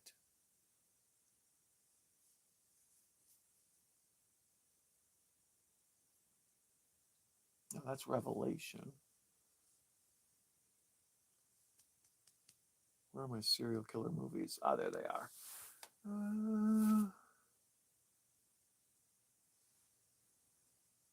No, I've never seen Resurrection, I don't think. I'm gonna have to hunt that one down. I'm gonna have to mix that in as something new this Halloween. So she's in the attic crying, always the ideal place to be and thing to be doing in a horror movie. Resurrection on VHS. Mikey knows what's up. All this talk of sausage reminds me of pickup line. Do you have any Italian in you? No, do you want some? Giggity.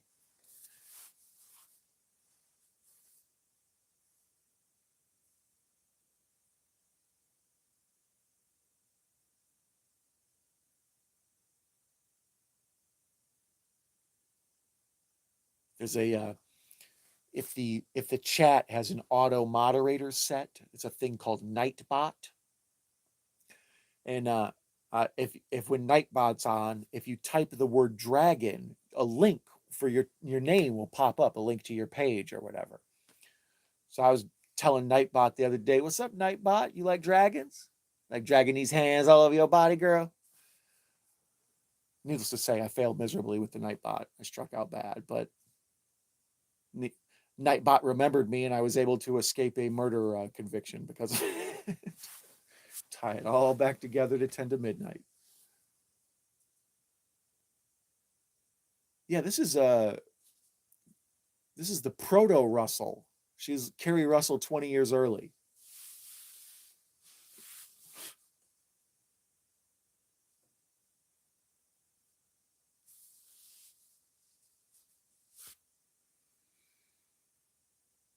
You know, we got a slow suspense build, even though we know dude's just gonna pop out and kill her with an axe. Why is it taking so long?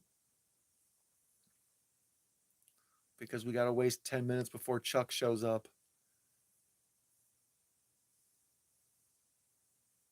Rick Fox is in Resurrection? I'm more and more interested every time I hear about it.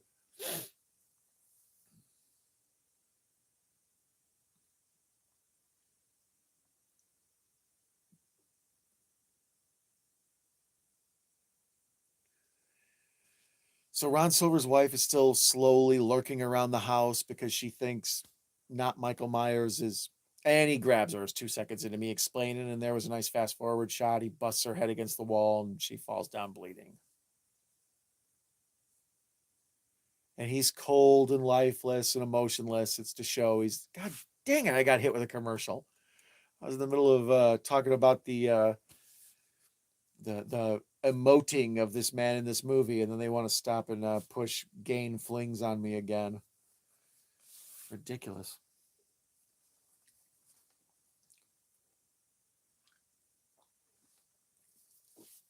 So, though, for those of you left watching at this point, the chat is recommending Resurrection. That's hard to say at 4 in the morning with 2 beers or 5 beers or whatever I've had. What are we at? 2:53, 3 in the morning. I'm a total liar. So there is. Come on, Gain commercial. Okay, there we go. Gain commercial's done. I'm at 101.50. Right there. 101.50. Oh, it looks like the Loch Ness Monster. I'm going to need about 101.50. 1 minute, 1 hour, 1 minute, 50 seconds. Loch Ness Monster. Tom, are you home? There's not an axe murderer here, is there? Oh, there is? Okay, I'll come back later.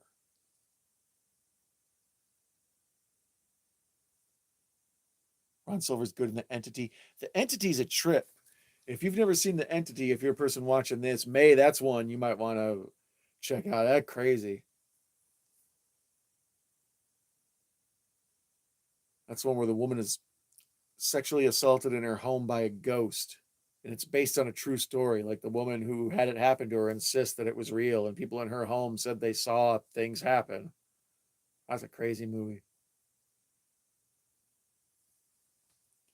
Mikey likes the ghost horror movie. The Entity, I just remember her writhing around the bed like Exorcist or whatever, just having stuff happen to her. And it was just, I don't know, as a kid, it was incredibly traumatizing and scary because those are like the two worst things that can happen is death and assault, you know.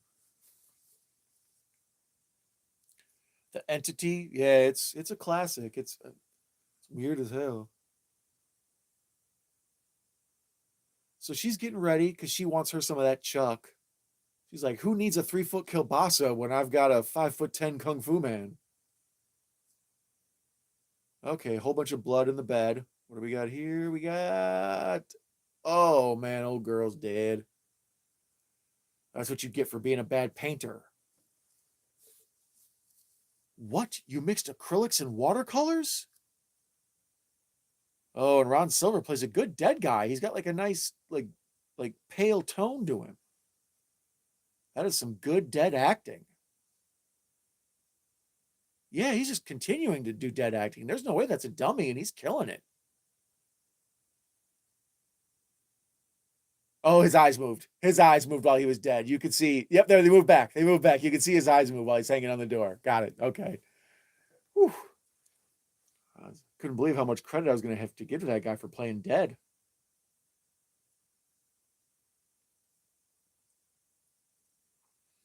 So now, not Michael Myers is stumbling around in his not Michael Myers jumpsuit. He's covered in blood, and Chuck is here.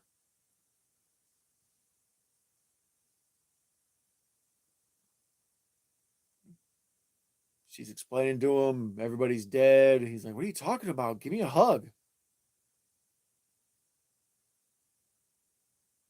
he's got a different belt buckle on. This isn't the Shrek one. This one's like a man riding a horse. Your belt buckle shouldn't be so big that I can see it from 40 years ago. This is damn video quality 357p. Wow. No wonder it looks old. But it's holding up for crap quality. It's good. It's as good as VHS. It's not blurry or anything. 357p. That sounds like a joke. I watched a movie in 357p last night.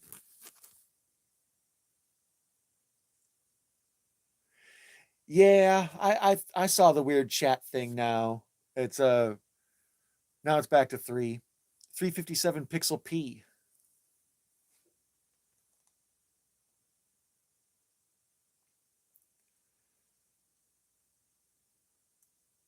Yeah, 357p, 132, 1,328 kilobytes. That's crazy. That did go to 3 after you pointed it out. I noticed that too, because I kept seeing 3 people in the chat. And the truth is, I'm watching it right now because I can see your chat. So theoretically, there's 4 because I have a screen open. So it says 3 because it won't count me.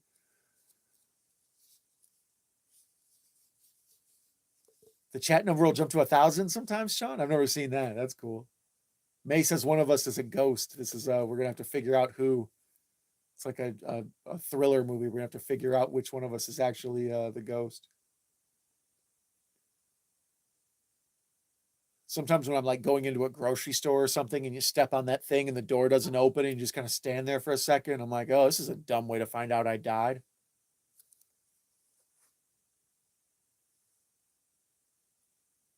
Yeah, Sean, don't worry. None of my streams will be going to 1,000 at a time anytime soon.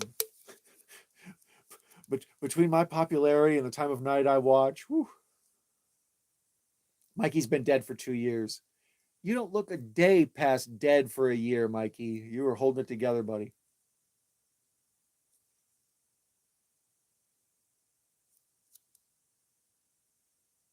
These 2 doctors have been needing to die for like the last half hour. Like I've been waiting for the monster to choke them both. Like this fake Igor and this fake Frankenstein.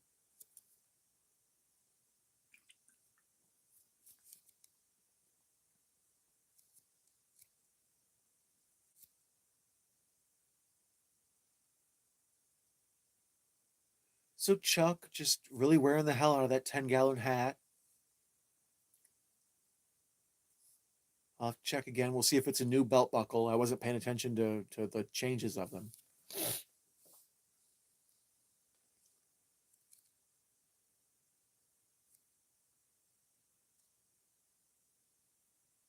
So once again, not Michael Myers has been killed and is now back at the hospital being resurrected. The problem here isn't evil. The problem here is medical science. And Chuck Norris is going to give them an earful about playing God, damn it. How'd you like a lesson in humanity from the heel of a cowboy boot spinning at 80 miles an hour?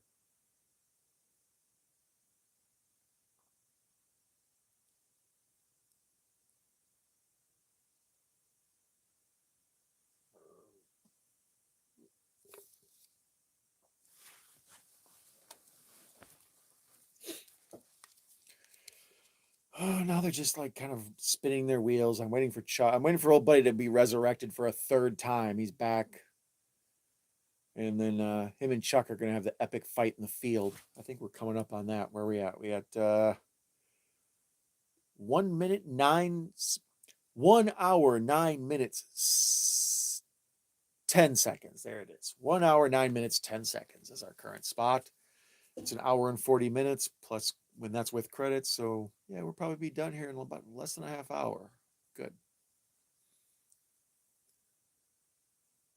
So Chuck knows his partner is incompetent, so he leaves the woman he loves in his care.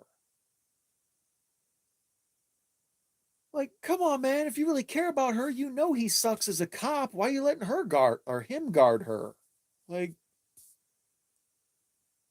Nothing says I'm secretly not into you like letting your incompetent friend guard you. Sorry, girl, it was kind of a weekend thing. If you get killed, it's cool. I can move on.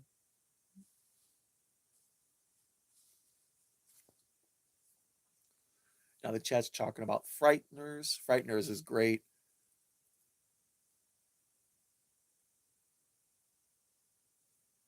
Is that Peter Jackson? Is that who that is? Frighteners, I think.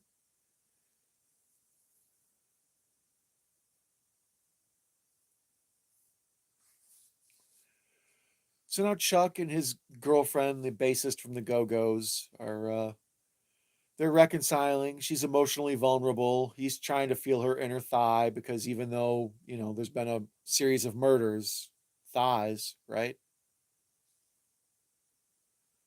So he's hugging her and feeling her up. And we go to a commercial. Damn it. Oh my God. They really know how to kill the mood.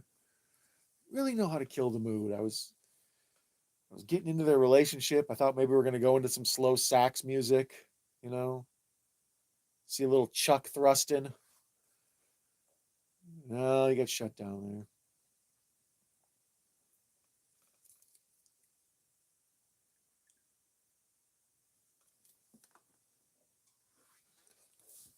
And yep, once again, the local Amazon facility is hiring for Christmas. So I guess once again, I will be informed of it over and over again.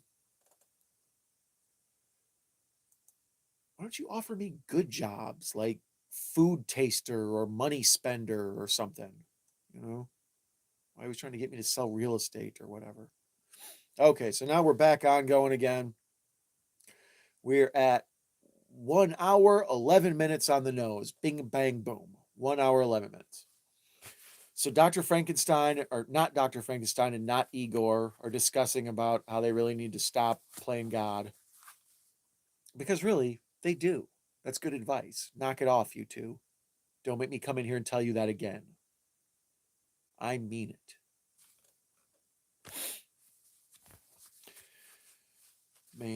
Man's holding down chat, moderator special. Fun Christmas content. Let's get past Halloween and Thanksgiving before I start thinking about Christmas. Right now, Christmas seems a million miles away. But yes, Sean, I will be Christmasing it up, buddy.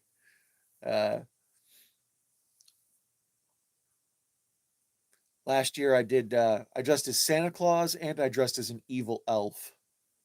Also dressed as ho ho ho. Now I have a machine gun guy, the terrorist with feet smaller than Bruce Willis's sister. H2SO sulfuric acid, and it's just bubbling. Your guys' chemistry is suspect. I doubt it. I don't think you guys are. I don't think you're qualified to be playing God if you're writing on the side of beakers with markers.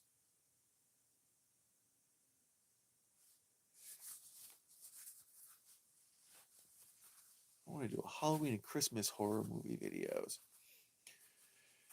Yeah, I got you. There's examples on my channel, buddy. I got all sorts of Halloween movies and content. Best 5 in the Halloween franchise. I got top 5 Santa Claus movies, top 5 scary Santa Claus movies, top 5 Christmas horror. This year I might have to do 5 more evil Santa movies. Thank you. Sean just went and checked on my old Christmas content from last year. Like he's been putting off doing his villain and overlooked slasher movies. That's stuff I would watch. Overlooked slashers, because we all know the biggies and we all know the ones that suck because they get a lot of attention. But the ones in the middle, there's a bunch I haven't seen that are like lurking around in there. So now not Dr. Frankenstein is angrily looking at CAT scans, as one does. Just so mad as he flips through them. And not Igor is in trouble. We see the door to the basement opening, and here comes old buddy. And the not John Carpenter score plays. This is all just like knockoff Halloween at this point. Hello? Is that you? Are you going to stab me, serial killer slasher guy?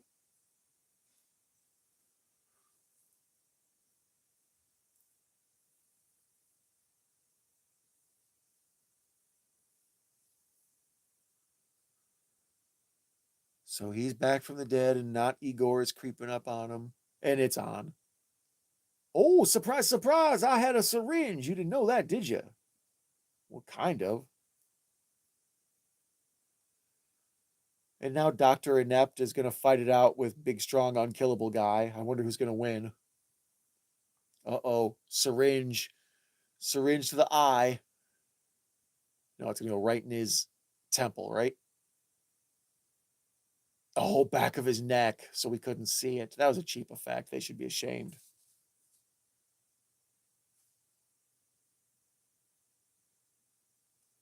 And once again, Chuck Norris's partner is completely terrible. See, I'm bad at things because I'm overweight, so clearly I'm dumb. Chuck, don't buy into weightist stereotypes. You know, people are allowed to be heavy and competent. Shit.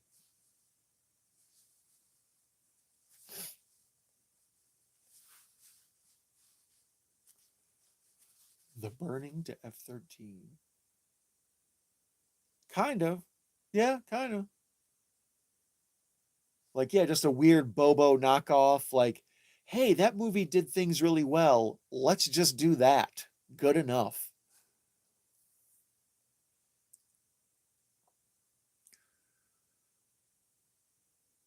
Okay, so Stephen First won't eat any food in the biomedical refrigerator. LOL.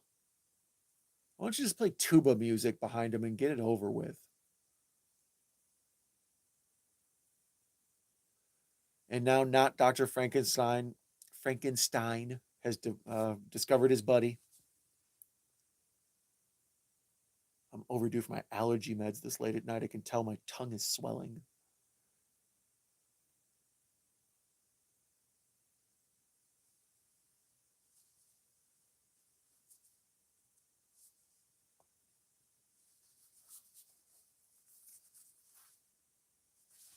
So now the doctor has discovered not Igor, and he's going to run back off into the hospital and try to let people know, hey, not Michael Myers is loose. That was a good shot, good long distance shot.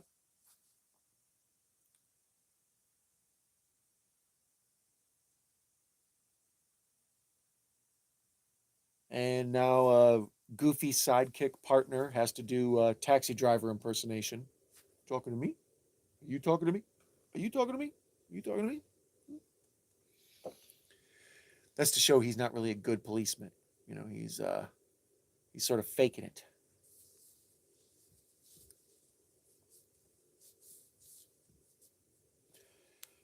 Mikey's a fan of Friday the 13th Part 1. Yeah, I am too. I think the main thing people have an issue with is it tonally is kind of slightly different from the rest of them. I mean, it's a good slasher, but the murder mystery aspect of Friday the 13th Part 1, I always compare it, it reminds me of almost like a Giallo knockoff. Like, you know, people are getting murdered and we don't know who it is, and it's sort of a mystery. Everything after that, it's like, no, we know who the murderer is, and we're almost rooting for the murderer against these idiot campers. Oh boy, and here's not Michael Myers in his not Michael Myers jumpsuit. Why don't you just walk around humming?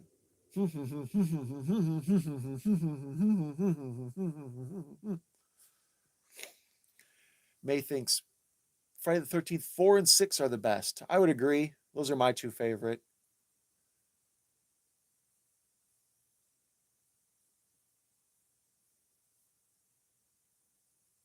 I'm mildly partial to 7. A lot of people hate it. I'm mildly partial to 3. A lot of people hate that. 3 is interesting because I just laugh at the special effects for the 3D. Like, there's just it's ridiculous. Like, Mikey likes part 5.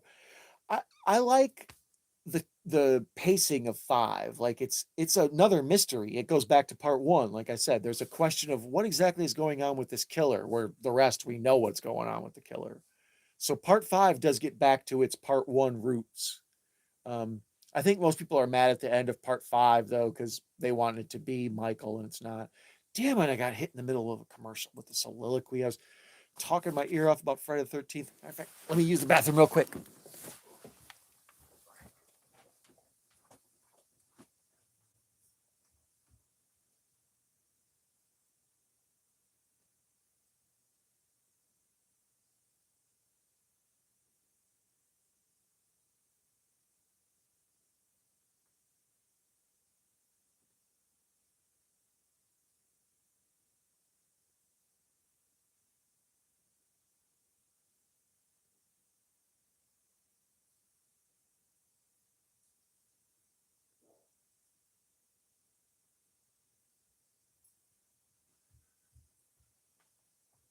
And just like that, I'm back. All right, let me grab this and this. Let me change to sweatpants right off the screen here. So, and just like that, they're coming back. Okay, good. We are currently at 1:19:10. 1 minute 19. Sorry, 1 hour 19 minutes 10 seconds. Jesus.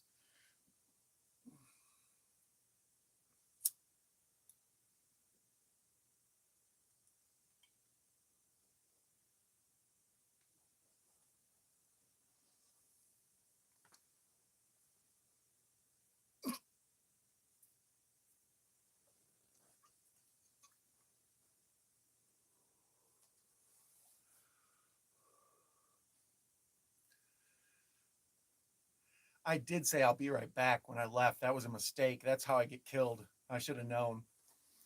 Mikey says that he likes all the Friday the 13th, but 5 and 3 are his number ones and number two. Sean says part 3 is fun and part 5 has good kills, but that's all I can give it. Yeah, I don't know. I like the mystery part of it, but the people in it are so, like the other characters in it are so crazy. So now, not Michael Myers is bear hugging a flounder to death.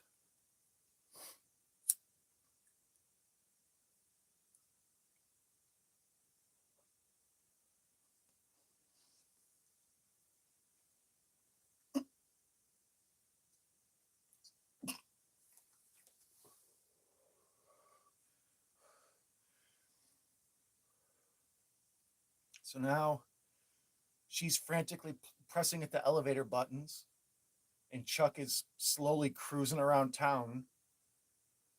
Here's a thought, Chuck. Go back to the hospital where the crazy, unkillable killer is. Why are you out cruising for tacos or whatever you're doing? I mean, literally tacos. That's not a euphemism.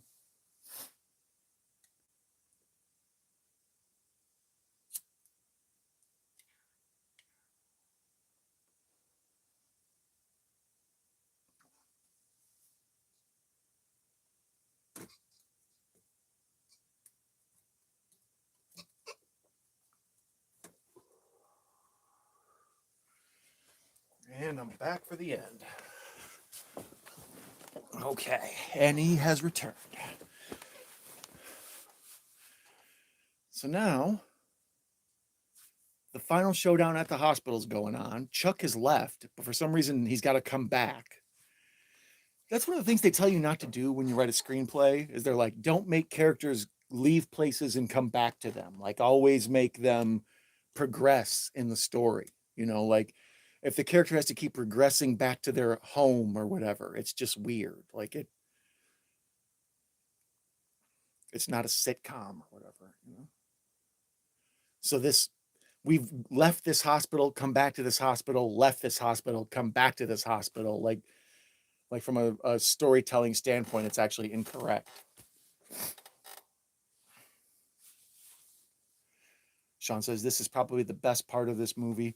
Yeah, the stuff in the hospital, because like I was saying earlier, the hospitals at night or hospitals when they're empty, like sometimes you'll go visit somebody in the hospital and you'll like go looking for a vending machine or whatever, or the bathroom or a water fountain. And you walk down this hallway and you turn down this hallway and then maybe open these doors and where the hell am I? Like you're just empty hallways and cavernous tunnels that just seem to go on. And like I've been in hospitals many times where I've just ended up like, there is no one around. Like I can hear an echo and not echo zero, zero. So now, not Michael Myers is killing this lab technician. Mikey says visiting hours is a good hospital slasher. No, I've never seen that one actually. Um, I liked Kingdom Hospital, and I like remember in Cobra when old girl's in the hospital and dude comes to try to kill her, and Halloween 2. I think hospitals just make people uncomfortable, so it's a good setting for scary horror antics. X-ray, Mikey says too. Huh. Yeah, Cobra's awesome. Yeah, that hospital scene in Cobra jumps out at me. There's Halloween. Oh God, what is it? Halloween 2, and then what? Friday the 13th 6, or is it 4? Is it 5? What's the one where they're in the hospital? 4, where the dude's watching the aerobics, and then Michael's in there, or Jason's in there and kills him. The hospital in Halloween Part 2 is the one with the ridiculous hot tub that goes up to boiling. It's like, why would you ever turn a therapy tub up to boiling? That makes no sense. Mikey says X-Ray's a fun slasher with Barbie Benton. Barbie Benton's a classic early 80s babe. It was like, what if Phoebe Cates or some other like really cute girl had like a Playboy girl body? Like, interesting concept you've got there. So Flounder appears to be dying, and Chuck's hugging him as the life drains out of his body. Flounder's like pale white, and Chuck's just tan and beach boy as can be. And Flounder's gone. Never got to touch any biker boobs.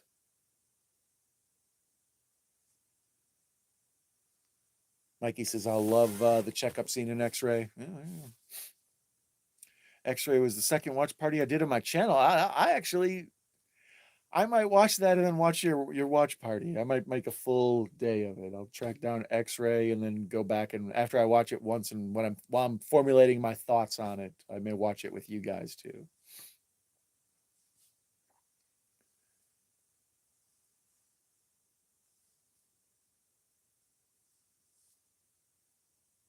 Who'd you do that watch party with, Sean? By yourself, or was my guy Juno there?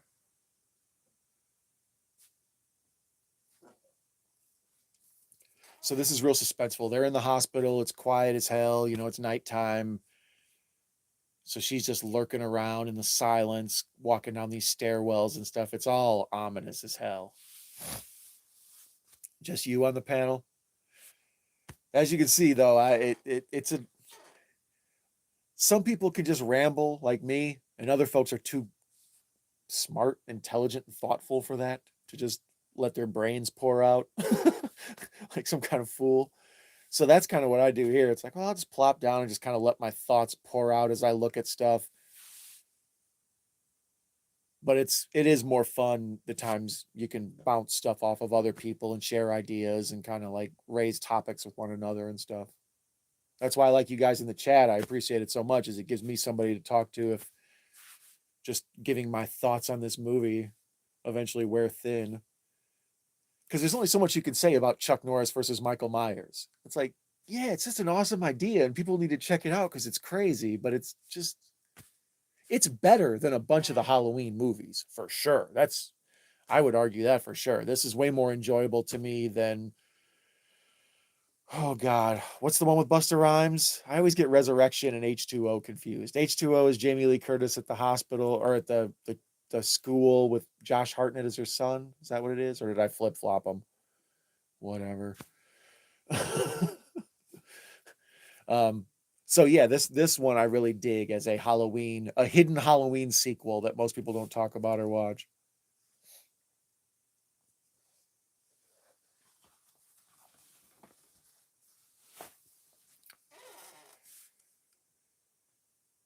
I don't know, Sean. I've seen some folks try to do watch parties even with two people, and they both just kind of sit there and watch. You know, they don't really have anything to say. So some people just have the gift of gab. You're a good host, but don't let dead air.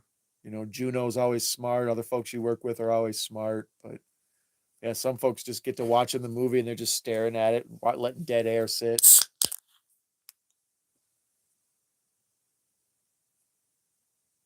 Oh, see, now he's showing signs of emotion. Before he had the Michael Myers lifeless thing, and now he's kind of like this crazy animated monster. Like you can see there's some sort of emotion left in him. Oh shit. And Chuck comes in. 1, 2, 3, 4, 5, 6, and out the window. Good. I was wondering how many bullets they were going to put in him. Out the window he goes. Body. Yep, total Halloween ending. Dude goes flying out the window, except instead of like a second or third story, it's like the seventh story or whatever. And now let me guess, Chuck's gonna come out here and he's gonna be gone. No, there he is.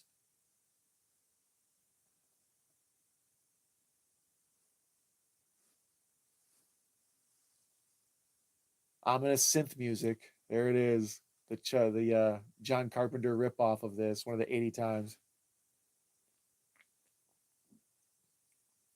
Yeah, you're very good at it, Sean. I before I started, I watched a bunch of your stuff. I mean, just like catching your watch parties, seeing how people do it. Um, Various people have different ways they go about it. You know, some folks try to, keep up with what's up with the director, what's up with the Wikipedia page. Let's go through the IMDb. Right now, I'm mainly picking stuff that I can speak about knowledgeably without having to do any research on. But eventually, I'm gonna have to get to a point where I'm watching something earlier in the day and then coming back to you guys later and watching it.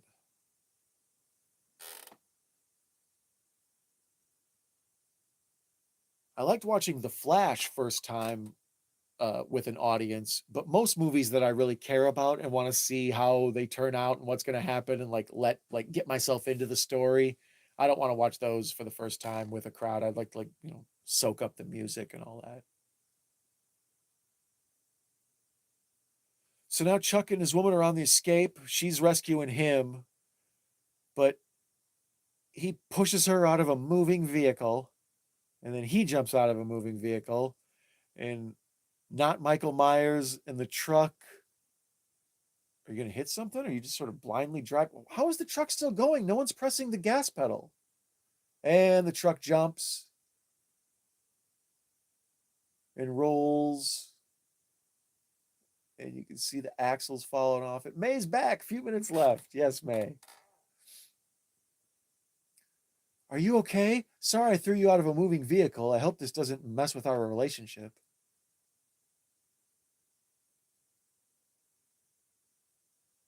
That was a pretty shot. They blew up Chuck's Ford or his SUV, but they shot it from the other side of like a little pond, so you could see like the reflection. It's a very pretty shot.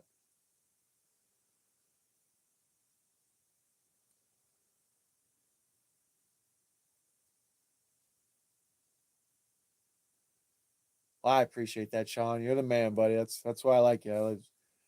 That's my guy. Respond well to courtesy. Oh, now fake Michael Myers pops his head out of the water, looking like friggin' apocalypse now. There's all this fire on the beach, and it's just Chuck knows I can't defeat this dude. He's unkillable. So he runs to his woman, and then they just stand there and hold hands. Skedaddle. A killer's coming. Pronto. ASAP. Andale. Andale.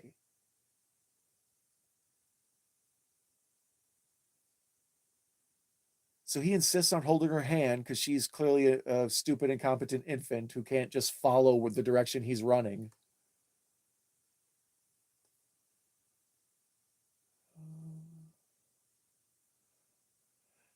I know the name Matt Rule, but I couldn't tell you what he looks like, Mikey. Oh, here it is. I remember this, the classic fight at the end. I think he has this same ending in every movie, damn near.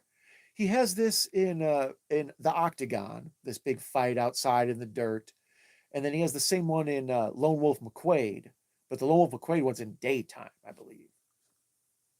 Big difference. It's sunlight, but you can tell there's a giant well in the foreground with a bunch of boards over it. So if you kind of just look like, why would this well be here? Well, I imagine we can figure out where the monster is going to end up.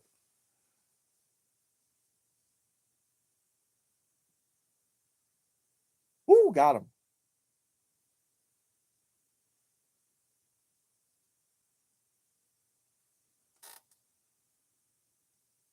So Chuck's hit him with one roundhouse, and now the bad guy and him are just kind of doing the fighting thing where you're just like, come on, come on. So now he's got him in the choke slam. He's getting ready to give him the Undertaker. Pick him up. No, he can't get him up. And he gives him a sunset flip. And there's a drop kick to the sternum. And then Chuck gave him like the boot down like the cowboy boot heel down into the face. That was nasty. That kind of like a curb stomp. That was gross. And now my man's trying to stomp on Chuck's head. The action is building. Chuck's girlfriend is helpless. We all are. Look out. Kick him. He's going to go in the well. Damn it. Kick him. No. Lots of punches and misses. This is very Undertaker, Stone Cold. No. There's the big jump kick.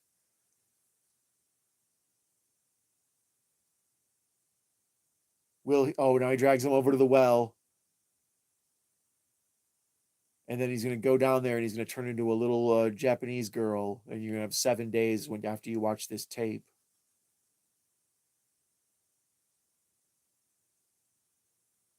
Down he goes. Is he fight back, Michael Myers, you lame-o? There you go. Okay, so Michael Myers is back in the game. Damn it, Maverick, re-engage. Don't let Chuck beat you like that. Now, we can see it's a well because we're in well point of view. That's a well-composed shot. Sorry, it's late. And that's like my fourth beer. That's as best as I can give you. But now Chuck's in the well. This is the what's called the all is lost moment. When like you're telling a story and you're writing a screenplay or whatever, right before the end, the good guy will have a moment like a cliffhanger where it looks like everything's lost and all's gone, and the movie's just there's no hope left. And then of course you have to come back and win it all. So there's one kick, there's 2 punches, 3 punches, 4 punches, 5 punches. And he's got him on a fireman's carry, and he gives him the fireman's carry flip into the well. He busts through all the boards. And we hear John screaming in the captions. Michael Myers wouldn't scream. Dramatic synth music.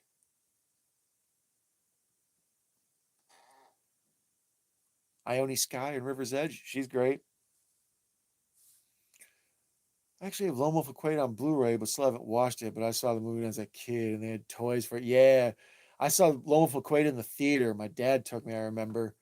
That was one that was on cable a bunch. The part when they think they've killed Chuck Norris and they've got him buried in his Bronco, I think, whatever his SUV, and he's laying there half dead, and he wakes up and he cracks a beer open and he guns the SUV and he drives out of his own grave. It's friggin' awesome. The bad guy in that one's David Carradine. So it's Chuck versus Kill Bill. That's another winner. So now we see in the well, we're going to have to get that Halloween shot, right?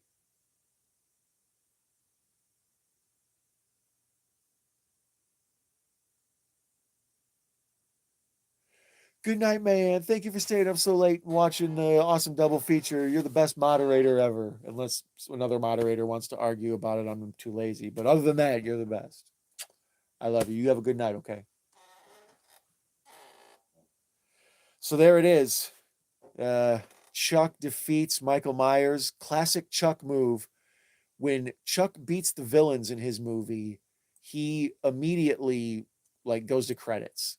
Like there's no messing around where he goes and checks on the safety of his girlfriend. Like none of that. He just does his Chuck Norris thing. So we got biker leader, tattooed biker mama. We got wait a minute. How do I turn off the next movie start thing? I need to fix that. Anyways, Hero and the Terror is starting next, and even I'm not up for that. Maybe some other day, Chuck. Not today, pal. Well, that was a double feature of 10 Till Midnight, starring Charles Bronson. Haven't seen it probably in 15 years. Liked it. It's a good ramp up to Halloween movie. It's got that good serial killer, creepy vibe. Makes gives you the creeps without being full on horror. It's always good to see Charles Bronson. It's murder grandpa. And then the sequel or the second part of the double feature with Silent Rage. I enjoy it every time I see it. I hate to admit it. I watched it last Halloween, and I watched it the Halloween before that as well. So Sean hung out with me for quite a while today. Yeah, you did. Sean was around for me and Gareth watching The Patriot here on Labor Day earlier. You can Gareth was in the chat. I'm sure you can find stuff, links to that on my page in the community tab. Then you hung out here and watched a double feature. So that's three with me today, Sean. You're a road dog rider, man. I appreciate it. Mikey's Morgue. You're the man. I appreciate that you coming by, man. Like I said earlier, you're new to my channel, but you fit right in. There's no skipping a beat. You just became part of the crew day one, buddy. So everybody else who came in, Carrie Craves Cinema, who was devoured by cupcakes, Video Tasties, popping the popcorn. Actually, where's the thing that tells me where everybody was in practice? Oh, that's all who's left. Yeah, so all that dropped by and said hello at one point or another. Jamie Hart, people, all the cool, fun people everywhere. So thanks so much, Mikey and Sean and May. Good night. So you guys are awesome, and see you next time. Take it easy.